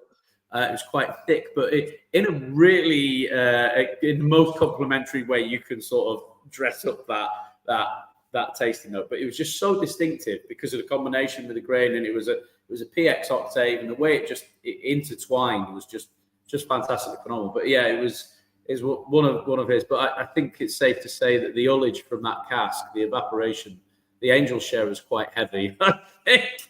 So he was checking that one on an almost daily basis for quality. But yeah, I mean, age, to go back to your original question, I think age should always be part of it should always be part of the conversation, because it's one of the best things about whiskey is the conversation, right? Yeah. I feel that there's still a lot of people put off by young whiskey, and I know Jim Swan does some phenomenal work with SDRs and developing spirits to work well in young whiskey, and the huge part for me that's changed whiskey production over the last 10, maybe 15 years is that fermentation, getting different flavors, getting funky flavors, new flavors into a spirit, so that maybe not as reliant on that maturation period. but I think the guys watching tonight, and the wider whiskey drinker is less influenced by age nowadays. I think they're seeing things like Ardnamurchan, like Loch Lee or Lindors or these kind of guys producing whiskey either non-age or brazenly age statement at 5 or 3 years old, and thinking we're proud of it. Even Ardbeg now, we've got the core range as a 5-year-old, and Ardnahoe released their inaugural at 5. So we're breaking down the barriers. But I think the wider general public, going back to that supermarket drinker, they see a 5-year-old, they're like, oh no, it has to be 10 years old, and we're still chipping away at certain things. Yeah, but I think that's, as an indie, I think that's part of the fun. You love challenging those perceptions. And my favourite person to meet at a festival is the person that sort of comes up to your table and makes a statement. I don't like whiskies below X age, or I don't drink grain whiskey, and you get that sort of stuff a lot. I only drink single malts and that kind of thing. And I don't mean this in an abrasive way. I love that part of what we do, because as an indie, that's your purpose, is to challenge those perceptions and to sort of encourage people to try new things. And that goes right back to how we got into the industry in the first place. And it was that diversity and that exploration of new drams. So yeah, look, I think that absolutely you should always be testing those boundaries. I think it's a very, very fine balance, and it's always a tricky one.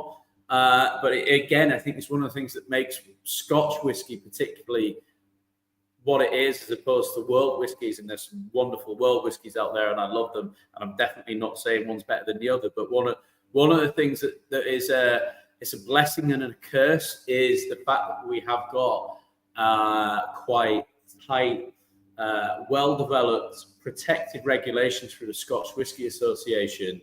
That there is a set of rules that you're not allowed to step out of, and it still be Scotch whisky.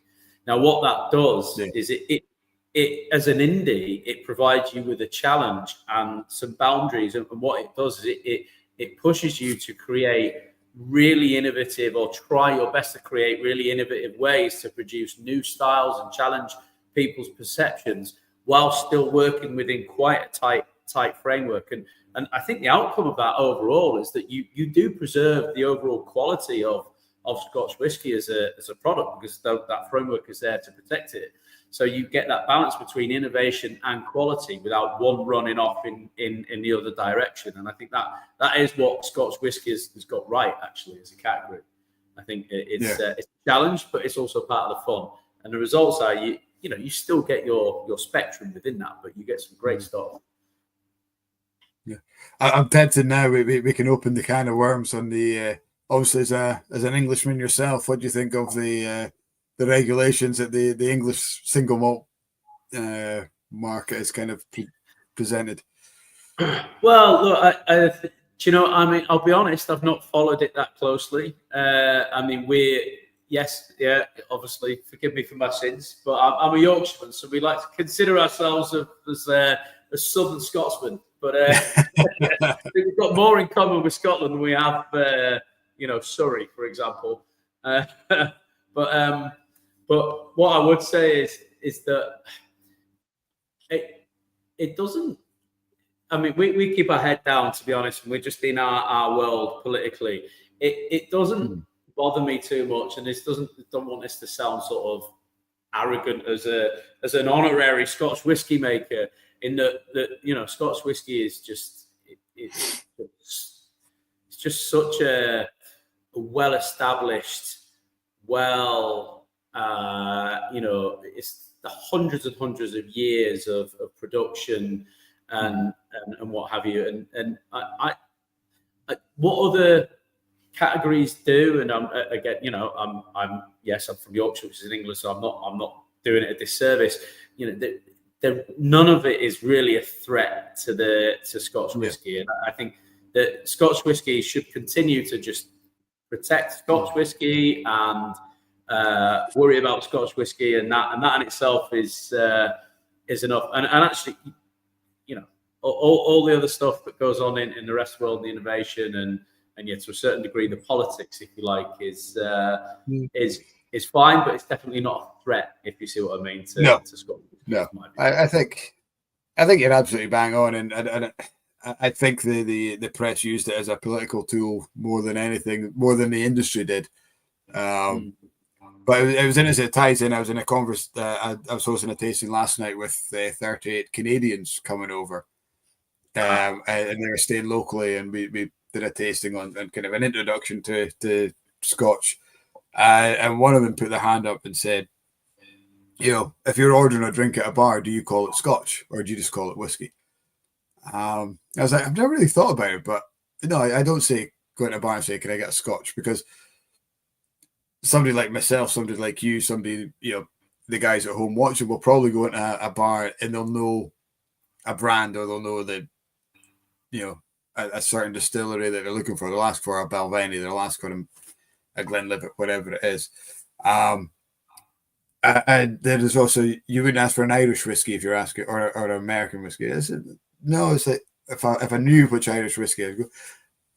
But I know that the people who sit at the end of the bar, who go to the same seat, who I was on for the last 20 years, they'll just go in and ask for a whiskey. And they'll expect it to be a Scotch. And I think, thinking about it, I think that Scotch word could become more prevalent. I think if single malt is becoming more of a worldwide thing, you look at the American single malt market is becoming massive. Certainly within America, it's becoming massive. Little bits are filtering through over here now. If the English single malt market it's growing fantastically, Australian single malt. So I think that keyword now that we're going to look at will be Scotch, and I think that's the one that you'll see more people emphasising. We're talking about it.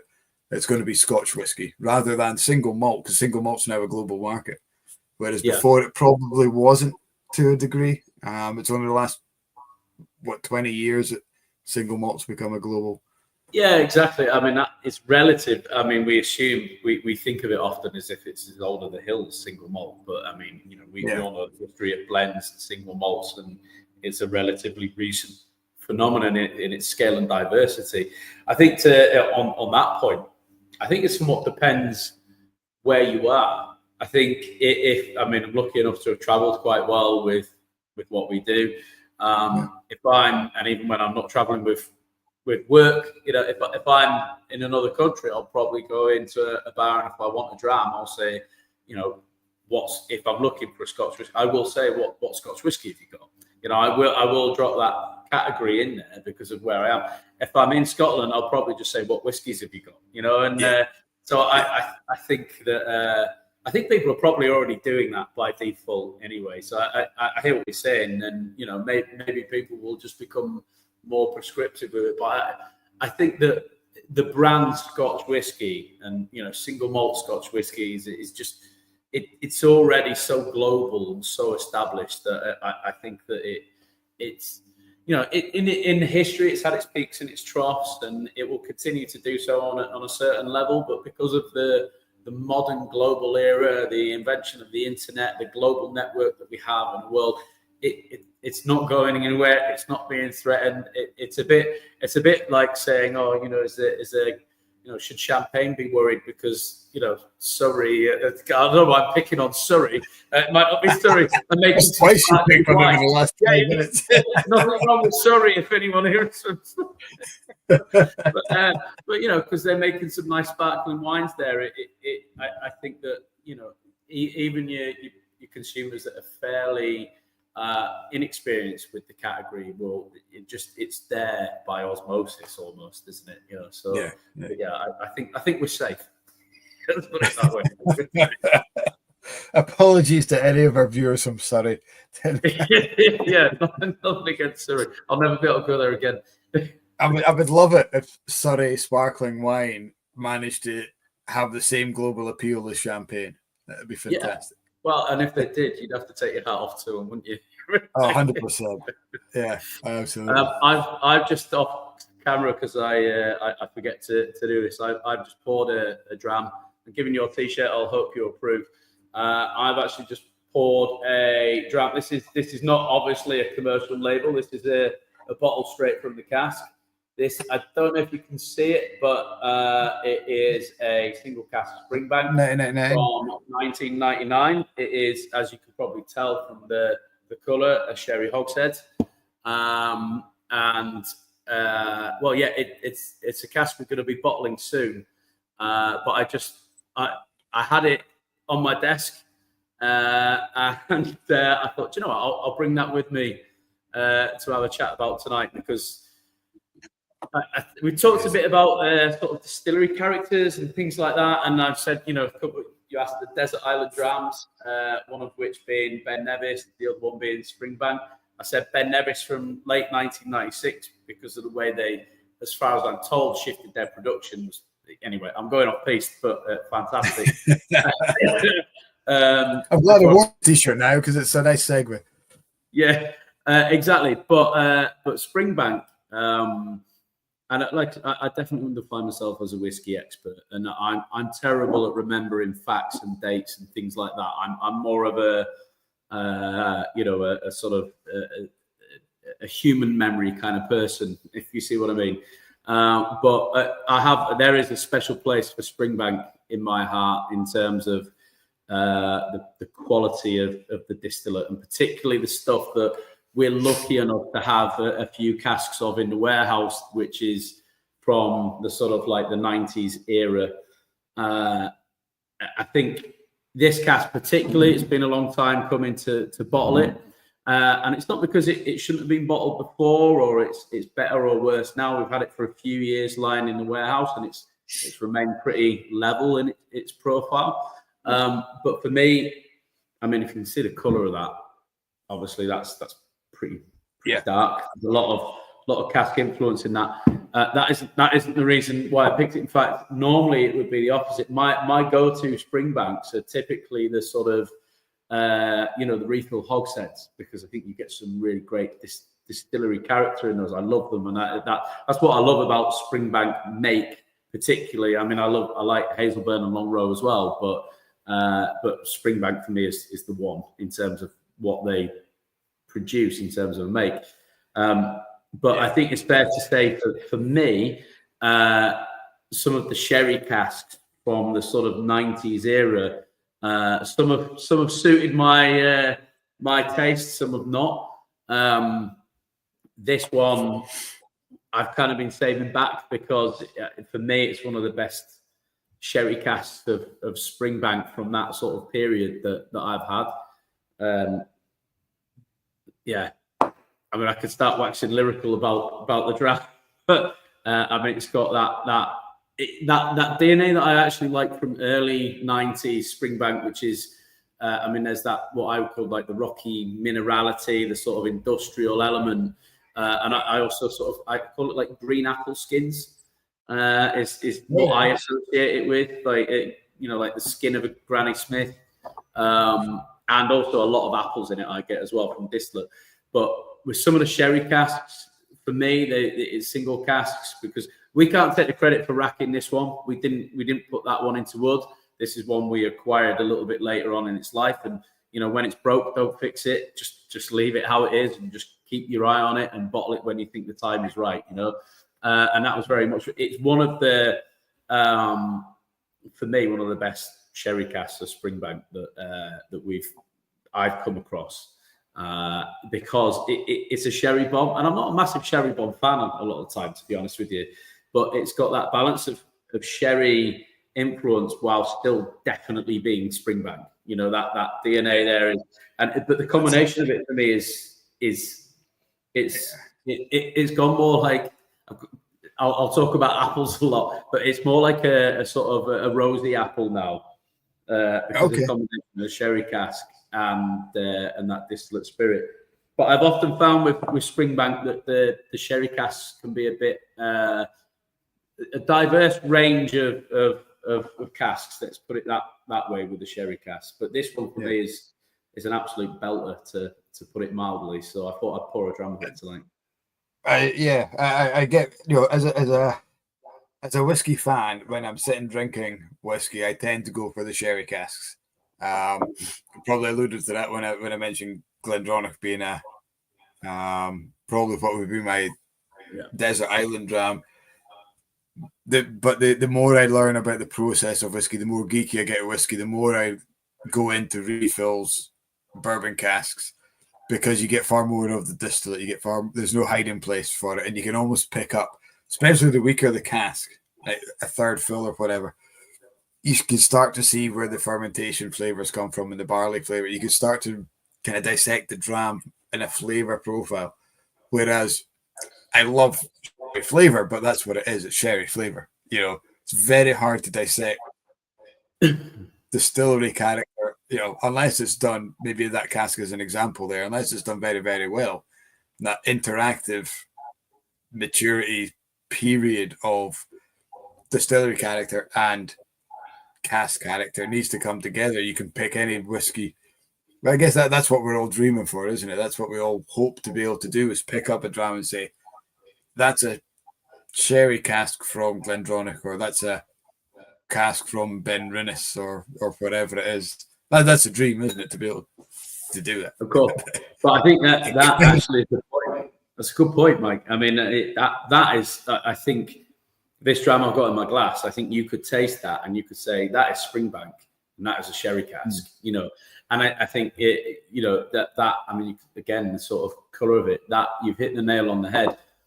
To get, I mean, I like all styles, but there is definitely a tendency towards the more, it's an undeniable fact that the more active the cask is, the more it's going to sort of have an influence on the distillery style. So having a sherry bomb, more often than not, I'm not saying it can make a fantastic, I love all manner of sherry bombs. I mean, I'm an independent bottler, we like all manner of styles, but more often than not, what that does is that almost shouts down the distillery character. So if you can find a sherry bomb that the distillery character is still really shining through, you've somehow managed to get that balance, which is, again, adds to the complexity of it. And it's pretty rare to get that, really. I think it's pretty rare. I mean, look, Springbank is a punchy distillate. It's got a bunch of characters, so that definitely helps.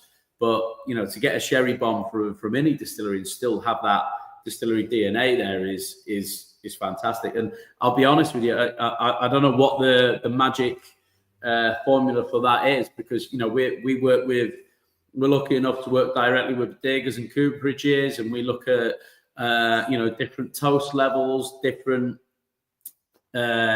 species of wood, the length of time that the predecessor spirit has been in there. And you can play around with all these things, and still a lot of the output can be pretty chaotic, in a great way. But I don't know what that secret is to have something in a sherry cask for the past, 1999, so 26 years, in a first fill sherry cask, and that balance to still be there whilst it's still being a sherry bomb. No idea. I wish I did. Yeah. If we found that magic, we'd all be doing it. Jeremy Watts just commented on Facebook saying, it's maybe just you need a big enough spirit to stand up to that sherry, and Springbank certainly has that robustness to do that, without doubt. Yeah, and just I've got two questions for you as an indie bottler. One, which I'm going to jump back to previous conversation, was you mentioned that this dram you're having just now, you can't take credit for the re-racking or anything like that. How much, if do you have an idea of a percentage of how much spirit you re-rack before bottling? How much do you get in that you think that's ready to go, or that needs a bit of TLC? In terms of the percentage, most of the liquid we work with these days, the majority of it, I mean, so there's not a quick answer to that. There's a real diverse array. We're lucky enough to, I mean, just in terms of the size of it, we've just built another warehouse that has 24,000 cask capacity in it. But that's not all ours, because we store for other people. But from day one, so we started off with 3 casks. This is a very long-winded way of answering that question to you. But we started off with 3 casks, is where we started. And every time we sort of worked through the bottlings that we put out, we would take any spare penny we had from that and we put it straight back into stock for maturation. And we've not stopped doing that since day one, unless we're spending it on infrastructure like improving the warehouse or the bottling facility or the tasting room, that kind of thing. You know, I like to think we've not been wasteful in that sense. And the reason we've been able to do that is we've been so bad at our marketing that we've not spent any money on marketing. We're terrible at it. So, you know, we've saved a load of money there right from the off. So we were able to put it all back into maturation. I think for us, it was always I'm not sort of trying to compare us because we're individual. Obviously, we're a long way away from that, but because we're a generational business in a short space of time, because it was my father that was involved and myself, we've always kind of like had the misty-eyed vision of what, you know, where's the company going to be in 30 years' time? You know, I've got 3 children. Are they going to work in a company? So it's always been about laying down stock. And to come in a long-winded way to answer that question, you know, we have always bought stock in as an indie. You've got to use all your resources to get as much quality distillate and casks as you possibly can in. Now, in the early days, that meant that more of those were casks that are perhaps closer to ready to bottling, you know, because we didn't have that maturation process behind us. So you're almost trying to start at the end point or closer to the end point. So in the earlier days, we were doing a lot less re-racking. We were spending our time tasting a lot more samples of casks that we felt were ready to go. As time's gone on, we've been lucky enough to keep laying down more casks. You know, we receive new make now as well, and we're putting that into wood. So we're filling new make into wood. That proportion has decreased.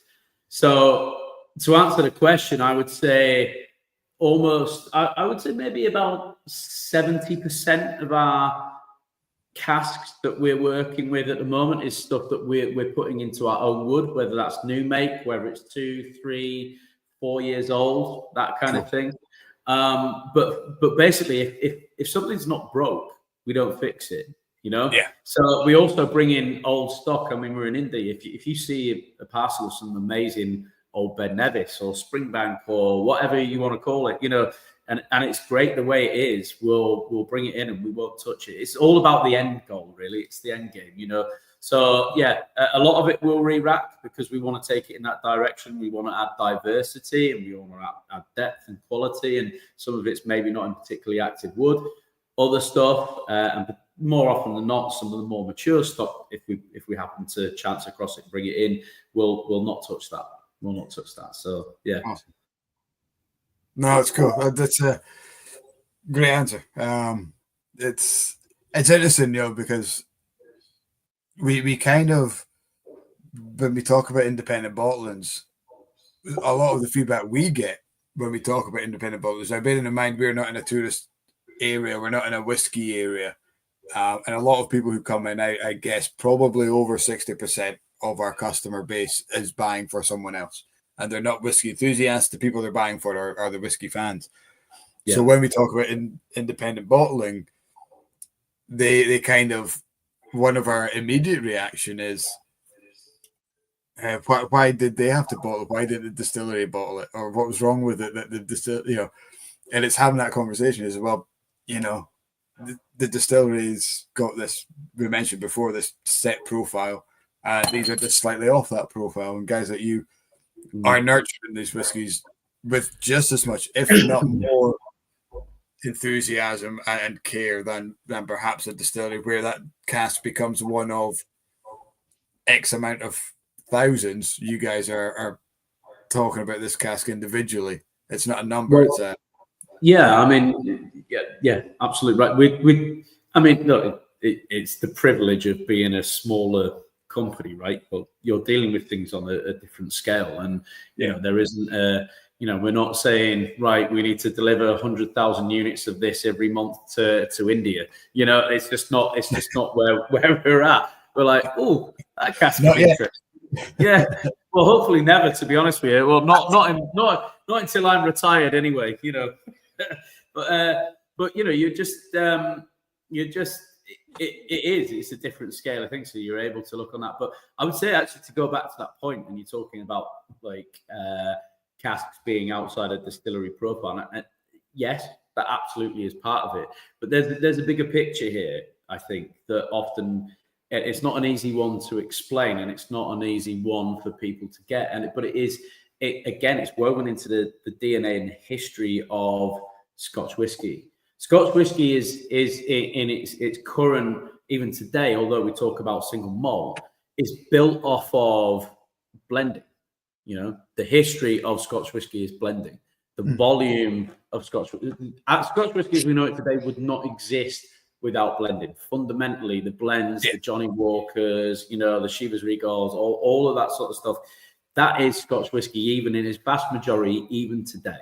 You know, yet single malt is a growing category in it, but it's still a minor part of it. And independent bottling's it's a tiny pin in the ocean of it, you know. But because of blending, and the nature of blending is that, you know, these companies, they have to always source stock from other producers. Now, if those producers are your direct rivals, that creates a bit of a conundrum. If you're in the you know, the blending one, completely opposite to independent bottlers. We work together, you know, Diageo and Pernod Ricard, or whoever the big companies are at the time. You go back to, you know, all the older bigger companies, the Pattersons and all that sort of time before the crash. And you know, there is a slightly more frictional sort of direct head-to-head competition there.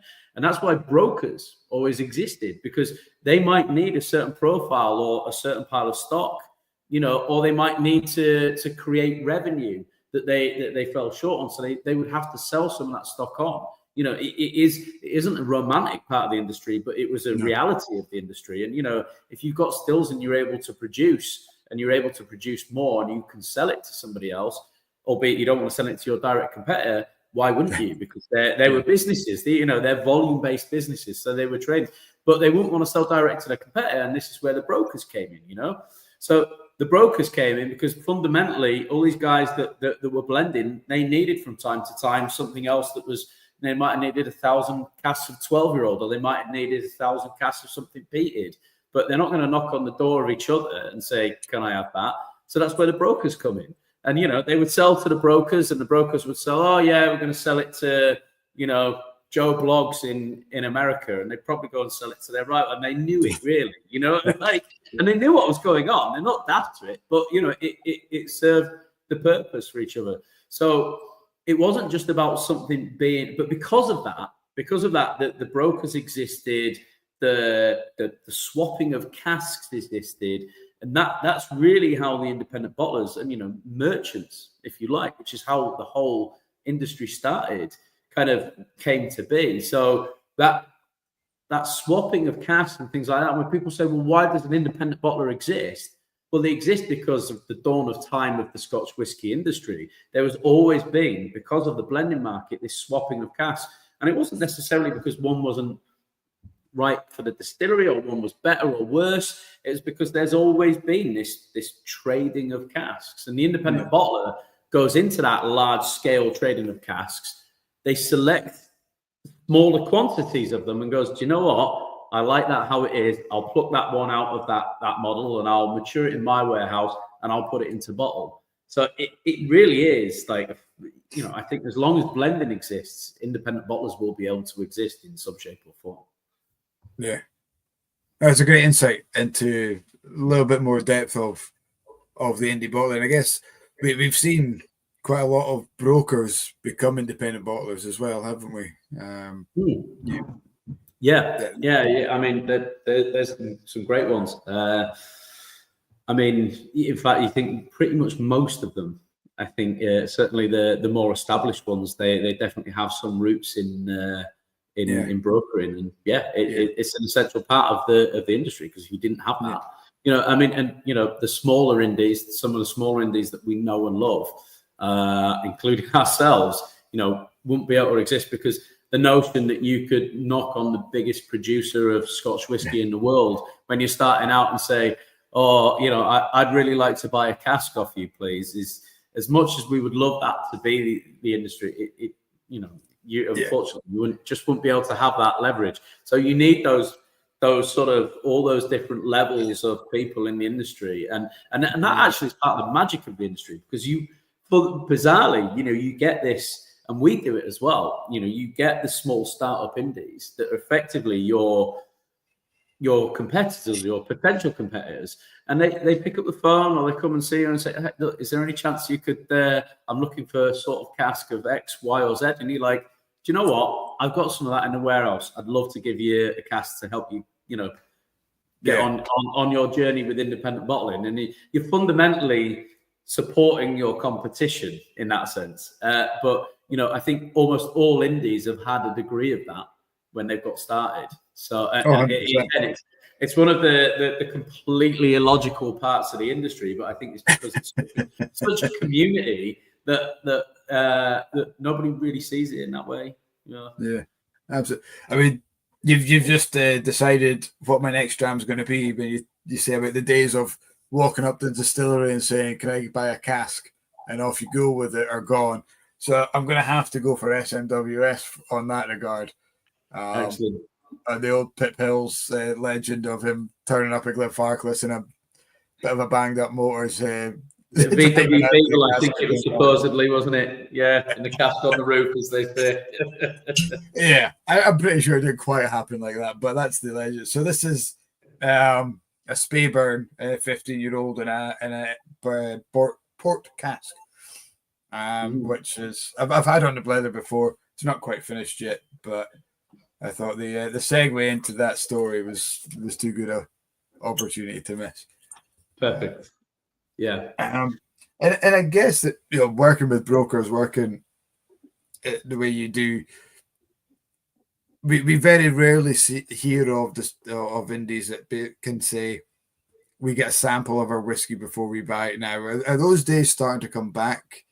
Where sometimes the list goes out that you can buy from, and before you can even ask for the cask, it's gone, which made sampling very difficult. Are we seeing this? It's slowed down enough that you can actually be a bit more selective about the casks? So for us, I mean, you can talk about our own experience with it. I think that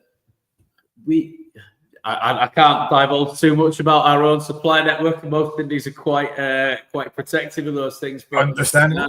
We were always quite lucky in the sense that if we were talking about young new make distillate or very young distillate, you learn as an indie, as long as it's not in something that's in any hyperactive wood. And I've already sort of said that we tend to work with most of our young stuff ourselves, so we actively seek for lesser active wood for the younger stuff if it's already in wood. If it's not new make, if it's 3 years old, 2 years old, 4 years old, we prefer, in general, there's always exceptions to rules, but in general we prefer to have fairly neutral second or third fill wood, because we want to put it into our own wood and we want to put our own DNA in it. So we wouldn't really look at a 3 or 4 year old whiskey in general, if it's a linkwood or something like that, and go, all right, well, we want something in a first fill wine cask, because it's too chaotic. So we wouldn't necessarily need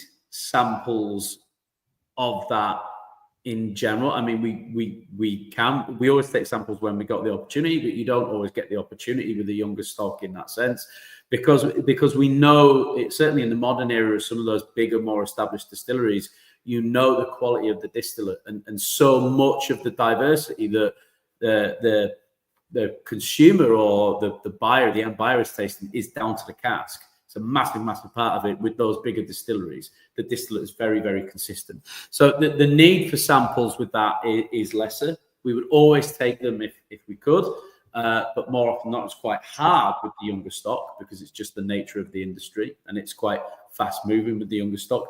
With the older stock, we were always lucky that because of our relationships, we were always able to acquire samples. So we never had that Not always. There's always exceptions to the rules, and some things do just go like that, and it doesn't matter how good your relationship is with the distilleries or the producers or the brokers. Some things are just too good to be true, and if you don't move on a second, then they're gone. But our relationships were always quite good. We were always with the more mature stock, where it was obviously a lot more important to have those samples. We were always able to get that, but we also know as a provider of that stuff, we also know that there was a period in the industry where, up until very recently, where let's say if you weren't sat in one of those more lucky positions, fortunate positions, that a lot of people had to buy stock blind. They just did, and had to take the risk because there's just that competition for it. There is just that competition for it. I would say that we have had a little bit of a leveling off, which I think is needed to come. I think is actually really healthy for the industry, and it would take a little bit of readjustment for a lot of people. And I think there's reasons for it, and it depends how political we want to get into this. With like everyone's dirty words like the cask investment companies, and I can talk a lot about that side of things if we wanted to. But I think because of a lot of the goings on with that stuff, I think as indies, there's been there's an overall benefit for indies actually with a lot of that sort of side of things. That yes, that part of being an indie is now becoming a little bit more breathable, and you are, if you're not sort of a well-positioned independent bottler and you're one of the sort of more kind of smaller inventory holding independent bottlers, you are now more able to get samples, which I think is a great thing because it's good for the end buyer. It's good for the end buyer that as independent bottlers there is more time to be more selecting, and you can be more discerning about what you're putting in a bottle. That can only benefit the consumer, in my view. But yes, in a very long-winded way to answer that question, I think for most people, we were quite fortunate that we weren't as badly caught up in that. I think it has become easier in recent years or recent months, probably, I would say, the past 12 months, for certain indies to be able to sample their drams. Amazing. Yeah. I mean, the guys at home will be loving that you don't just say, yeah, we sample them or we don't sample them. That would be, we'd be here for a long time trying to draw out some conversation here if you were very simple answers. But I love the depth that you go into every single time, and I'm sure the guys at home appreciate that as well. I would say one thing I would add to that is, of course, anything that we put into bottle, before we put it into bottle, we sample the hind legs off it as a whole company. We're a group of people, and everyone samples it. And we sample it over the years, but that initial procurement of distillate for us is a slightly different process. And I guess, do you go through a process of tasting it in different environments as well? Because obviously the warehouse tasting is one thing, and I imagine that everyone at home will say the best whiskey they've ever tasted was straight from a cask in a warehouse at their favourite distillery. But you take that same spirit and you put it into a lab and it's at room temperature and you're sitting on your own doing that. It tastes very different. The experience is very different.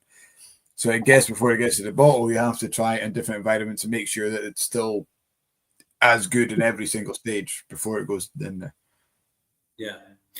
So, I think actually we kind of come a bit full circle with that as a group, as a company. In the early days, it was nothing too complicated. We were putting drams in front of us. We had samples. We would get them straight from the cask because when we first started, we didn't have our own warehouse. We were piggybacking off another wonderful warehouse. Again, it's that wonderful thing that you have in the industry. They helped us get started. And we were kind of tasting them a little bit more like an enthusiast would, and we were trying them over a period of time, coming back to them, debating them, and then as we sort of developed as a business, we started going to begin with. We started going down that almost like super clinical thing of, okay, so we've got to taste it in the blending lab. They've got to be there at that time. We've got to taste them at 11 a.m. every day, and we've got to come back to them. You know, we've got to make sure the temperature's controlled. You know, we even got to a point where it's like, well, you know, what's everyone have for breakfast? Let's just have some brown toast with it. All that sort of like it. And to be honest, it started to suck the life out of it a little bit. And over a period of time, we learned to sort of relax with that a little bit more. And now what we have now is a lot more chaotic, actually, but it almost is better because, you know, everyone we're not a massive company. There's 14 of us in total. And, you know, that's the lads in the warehouse, the guys and the girls in the warehouse, you know, the guys and girls that work in the bottling line, the office, you know, the warehouse manager, us, you know, the guys that do some of the administration. We all have a punt at the drams now. And to be honest, because we've got a good inventory now, we're lucky enough to have built it up over a number of years. Sure. It's become almost organically less clinical, you know, and we will go into the warehouse. And we've got luxury being a bit more selective. So we'll start now with like a very, very wide selection of casks. And we'll say, okay, what are we trying to achieve for this release? And you can't taste 1,000 casks. You know, you just can't. I mean, you know, master blenders and whatever number of casks they're doing, I take my hat off to them. But if you're a human being who loves whiskey, trying to taste 1,000 casks and still be alive is a good achievement. Also, it takes you a long time. So, you know, so we start with a list and we narrow it down based on what we want to achieve. And there's a lot of all sorts of factors that go into that. You know, what is it going to achieve the diversity? Is it going to bring us something different from the last time? We're going to get a spread of ages, regions, casks, style. We're lucky enough that even though we've got a lot of casks in our warehouse, we still not, you know, we're a good, I would call it a nice size that we still know a lot of those casks individually. You know, they've all got almost like individual characters to them, and you know, we can refer to them from last tasting, and you because they're there for a long period of time, you start to learn them all individually, you know, and so we've got that ability to narrow down, and then from that we create a short list, and then essentially we take a bunch of samples out, and then we take those samples. Sometimes we'll taste straight from the cask, we'll revisit the cask. Sometimes we'll take the sample straight out of the cask, put it in a bottle, and then really fundamentally, this sounds probably not the most what's the word, marketable sort of approach to it. But the bottles just get floated around all the staff, and we're like, pour a dram of that. What do you think of it? And then we'll come back to it the next day or a couple of days later, and it's almost like I wouldn't say it's complete democracy. It's not a democracy because there's definitely some vetoes in there, but we really do have it. It's quite a group sort of bit of influence. You know, which is fantastic as well, because it means that everyone in the company has an investment in it to the end product. But yeah, I mean, like ultimately, also there's a final group with our warehouse manager Martin and ourselves, and you know, my father to a lesser degree now, that kind of had that tasting. But no, there's not like a set rule. Often you'll be sat in the office or the tasting room, or you know, in the warehouse. It's a very organic approach now. It's a very organic approach. So I'd like to say it was in a blending lab with controlled environments, but it probably isn't. Yeah, and you know, and listening to you explain that, I think it's fantastic actually, because the punters at home don't drink whiskey in a lab. They don't drink whiskey in a warehouse. They don't drink whiskey under mitigating circumstances. They drink whiskey when they want to relax and unwind, whether that's with friends or on their own. So yeah, that's when you need to throw out there to your taster and say, try that, what do you think? Oh shit, okay, here we go. Have a taste of that. That's really good. Or Jesus, what's that? You know, and I guess you can tell from that natural reaction what they think, and then you take away that veil of, I'm going to have to like this because Adrian's given it to me and he's bottling it. Oh, that's good. And you can tell automatically if they're putting it on. Or Yeah. one of the first things I say to people in the tasting, whatever I taste I'm doing, is don't be afraid to tell me if you don't like the whiskey, because I didn't make it. Yeah. And instantly everyone feels more relaxed because they can tell you what they think. Yeah, I think you hit the nail on the head there as well. And I mean, having gone through that process, like I said, we went full circle. Whiskey is just, and we talked about this earlier as well. It's the sort of thing that you drink when times are good. It's the sort of thing you drink when times are bad. It has a unique.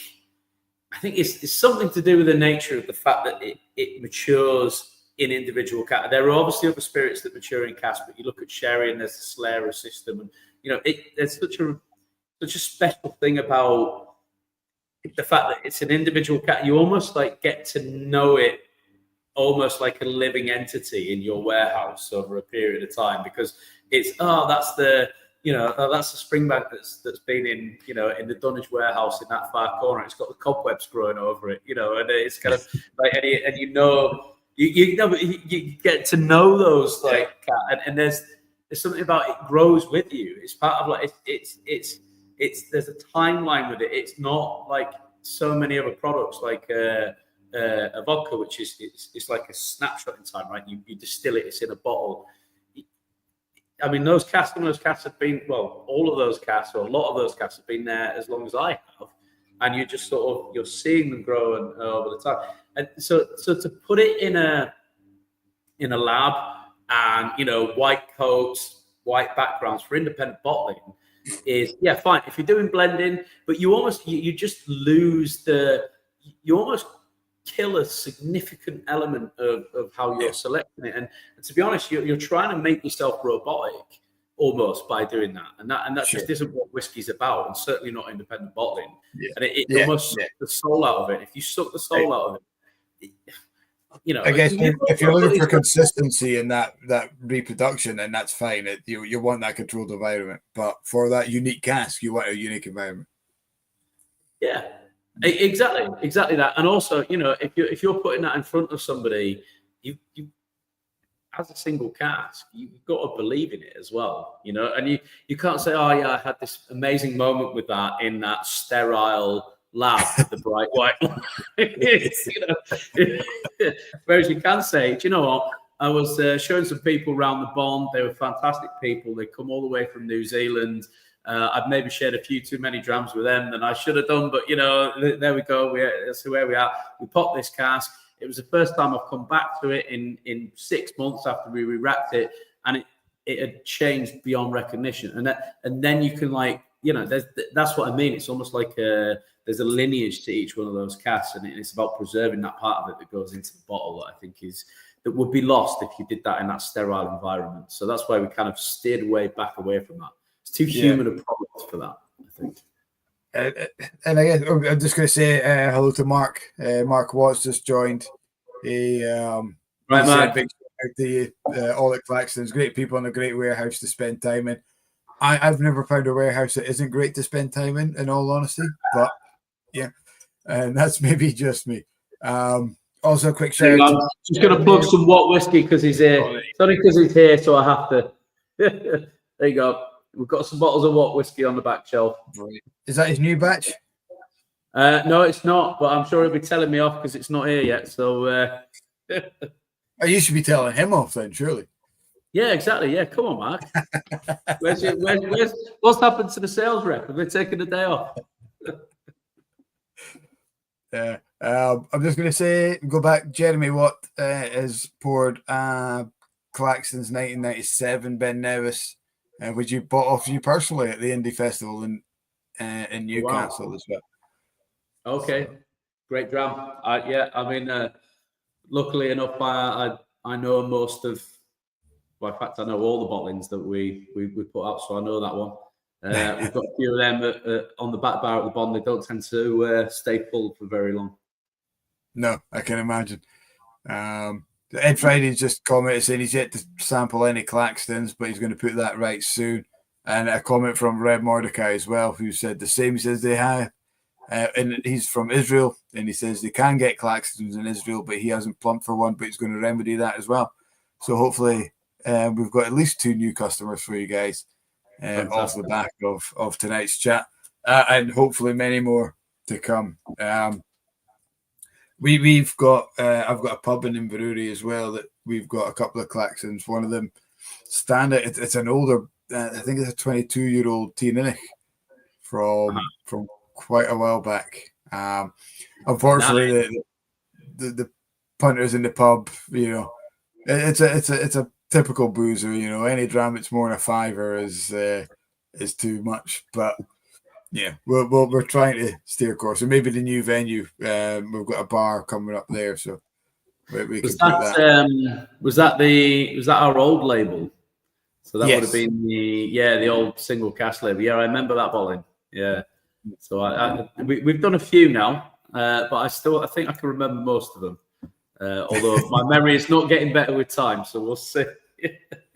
I think we got it through Select Drams, if I remember right. They did a couple of bottlings for you. Yeah. Or not for you, but they retailed or wholesaled for you. Yeah, I think so. Yeah.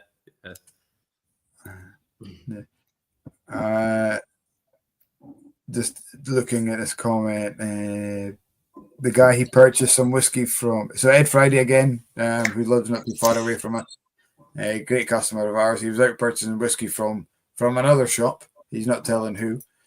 Was saying he purchased some whiskey today, and the guy he purchased it from was talking about Mark Watt, saying the only thing he's not keen on is that he's a Verstappen fan.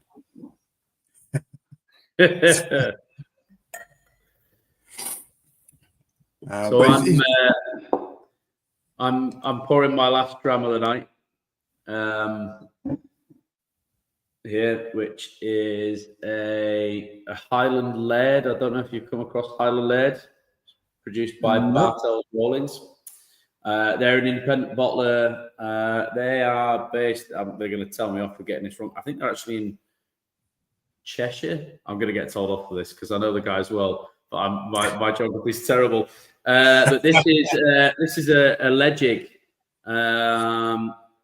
Produced, matured in a sherry bot, a 17-year-old Legic from Tobermory Distillery. Obviously, it's a gear change from Springbank that I just had. But again, the reason I picked these guys, as it goes back to like Matt Watt, who's watching today, watching at the minute. They're one of the fantastic sort of indies that we work with. I just wanted to fly the flag for some of the guys that we bottle with, that we sort of work with at the warehouse, and they're another one. I think that one of the greatest things about independent bottling, and you know, you can actually find this all over Europe and probably the wider world, is that even if you're a real whiskey geek, there are these little enclaves or pockets of really small, you know, as independent bottlers, nobody's got a massive marketing budget. It's a very honest industry, you know, in that sense. So you can be a massive whiskey geek for years, and you can not even know about an independent bottler existing. And some of the guys that don't put out huge volumes, the value for money is unbelievable.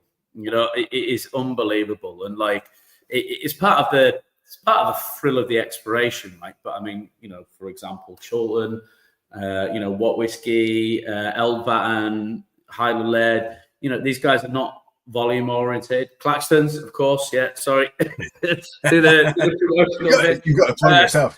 Yeah, sorry, and ourselves. You know, but I mean, like, you know, you look at, you find some of their bottles, and we've got them on the shelf. And if you're an experienced whiskey drinker, you look at the price of some of that stuff, and you think, how has that happened? And also, how is it still on the shelf? It's just crazy, you know. Yeah. And if you were to look at, let's say, you know, those bottlings in more mainstream sort of retailers, or, you know, if it was on the Royal Mile in Edinburgh and it was under a certain label, you know, it would be 4 or 5 times the price. But the quality as well is, you know, it can be better more often than not. And I think that's the part of indie bottling that, as we started life as consumers on that side of, you know, the opposite side of the festival stand, that was the thing that really made us get lost down that rabbit warren. And this is, as I said, a Leggig, 17-year-old Leggig in a sherry butt from Tobermory Distillery. I think Leggig's great peated stock. It's such a good spirit, such a good dram. Yeah, I think just as an indie, what we're seeing now is there's less of it available. It might change in the future, but they'll certainly be. They had that shutdown period, didn't they, not too long ago, where they're closed for a couple of years. So perhaps that's had a knock-on effect. We'll see it come back quite soon.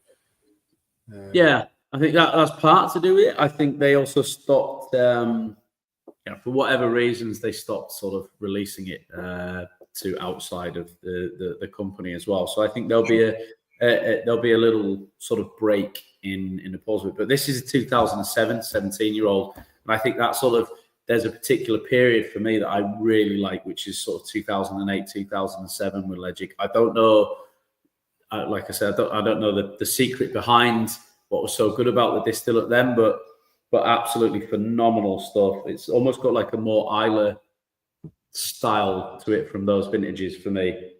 Okay, got you. That's it. Mark has put a comment on. He's still watching, saying, "No way will that be your last dram of the night, Adrian." I don't know what you mean, Mark. To be fair, I mean, Mark and I have had a few good drams. Unfortunately, I'm not going to be able to make the journey up to Campbelltown What Whisky Festival this year, but I think Mark's seen first-hand terms the consequences of being surrounded by too many good independent bottlers, and there's probably a few incriminating photos out there, no doubt. You must be one of the few people who could say you're going up to Campbelltown in the Scotch whisky industry. Well, up and down, you know. So you've again, you've put a nice wee segue into my last dram of the Blethers, the Living Souls 99+1. I don't know if you know the story behind the liquid in here. I don't. So obviously this isn't certified. It's rumors to be an 18-year-old Laphroaig which went into a blending error. So it's 99% single malt Laphroaig 18-year-old and 1% of a grain. So it has to be classified as a blend. But this is going out 46.3% at 55 quid a bottle for what is effectively an 18-year-old. And it's absolutely banging. Over the last, great. Such a value for money. Yeah, I mean that's one of the great things about this industry, and a great thing about the rules as well is actually it can work in the favour of the person buying the bottle of whiskey. It's like the teaspoon malts. We all know the sort of the story of a teaspoon malt and the concepts of somebody walking around with a teaspoon putting it in there so it's a blended malt. Well, we all know the truth about whether or not that's really happening. I would love that job. I think that would be my ideal job in a distillery, is just walking around with a bucket and a spoon and a bung hammer, just popping them. Yeah. I mean, there's definitely a little brown dog video on the way with that at some point, if there hasn't been already. I'm sure there has been. Yeah, they did the. What was it? It was the Dalrymple they had, and they worked. Yeah. But I mean, the upshot of that is obviously, there are some fantastic as indies. You can get your hands on some really great. This look like unnamed Highland Park, unnamed Klein Leash. And everything else, all the sort of the kind of old, I forget the name now, the sort of old Glenfiddichs and things like that. Yeah. The as an indie, as a named cask. Ward Head. Is it Ward? Yeah. Ward Head and Burnside, which is the Balvenie or the other way. I can never remember. My memory's terrible.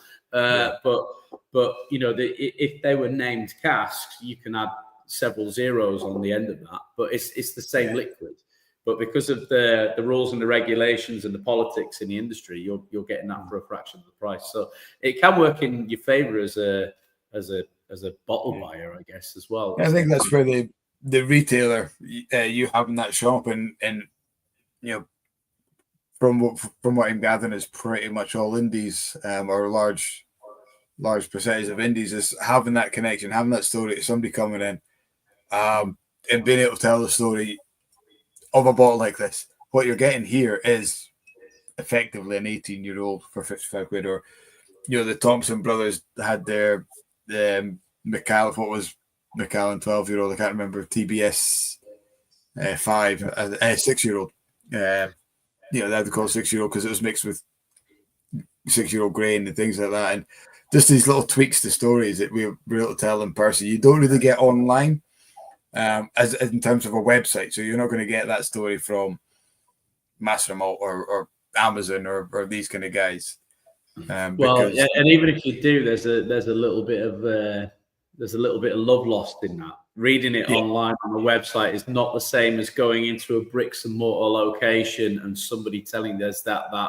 And again, this is the thrill of the sort of exploration with whiskey, which is a big part of it for me and always has been, is that enjoyment of that discovery of it. It feels more special if you've gone into a whiskey shop, you've spoken to somebody who's imparted some knowledge to you face to face. You can then go and tell that story to whoever you're pouring a dram of it for, and that's quite unique to the industry. But it's also the special part of independent bottling, and the special part about actually footfall and going into a retail shop. And long that may live, because if it doesn't, you'd definitely be losing a massive part of what makes whiskey special, I think. Absolutely, 100% agree. Adrian, I think it's been an absolute fantastic chat. I think you've done a phenomenal job of explaining the ins and outs of not just independent bottler, but as a whiskey fan and a retailer as well. I love the fact that you've apologized for every question, because you've talked like 5 minutes as an answer every time. But that's what we love. We love the things that are a little bit more than yes and no. And I think it's been a pleasure to talk, and quite unique in Blether terms, because we've pretty much stuck to whiskey the whole time. I think you're the first person. Maybe that's because Cat's not here as a co-host. We haven't gone off on weird tangents about goose feathers and stripping onions or whatever it is that we end up talking about with Cat being here. I'm here for that as well. But well, look, it's been really good, actually. I've really enjoyed having a bit of a meander through the industry, and thanks to everyone who's tuned in for it as well. And if anyone's got any follow-up questions or whatever, I'm always happy to answer them. Hopefully, it's been interesting for you guys. It's been great fun. I've loved it. Love being able to listen to your obvious passion. And I was going to add, Adrian Hoose is a well-known, up here in the northeast of Scotland, certainly a Hoose. Like I said, I'm an honorary Scot. yeah. What's the origin behind the surname, if you don't mind me asking? It's Dutch, actually. Dutch origin, but I think we go back as far as sort of 1700s, so a long time ago, Dutch. But yeah, so it's an unusual family name, but it's stayed in the family since 1700s. But yeah, Dutch origin. But I mean, most of the Dutch guys I work with really like their whiskey, so maybe that explains it. I don't know. Maybe a little bit. Maybe it's in the blood. Yeah. Absolutely. It's been an absolute pleasure, guys. I'm sorry I can't tell you who is on next week. Kat holds the diary, and she's pretty secretive about it. But Adrian, thank you so much. Richard Glass to the guys who stayed on and chatted. And if you are watching, I know some of the guys jumped off maybe about 20 minutes to go to watch your Aqua Vitae. If you didn't stick around for the last 15-20 minutes, you got any questions, fire them on. If I can't answer them, I'll do my damnedest to make sure Adrian can and does. So thank you very much, guys, and enjoy your weekend. Cheers, guys. Cheers. Good night. Good night.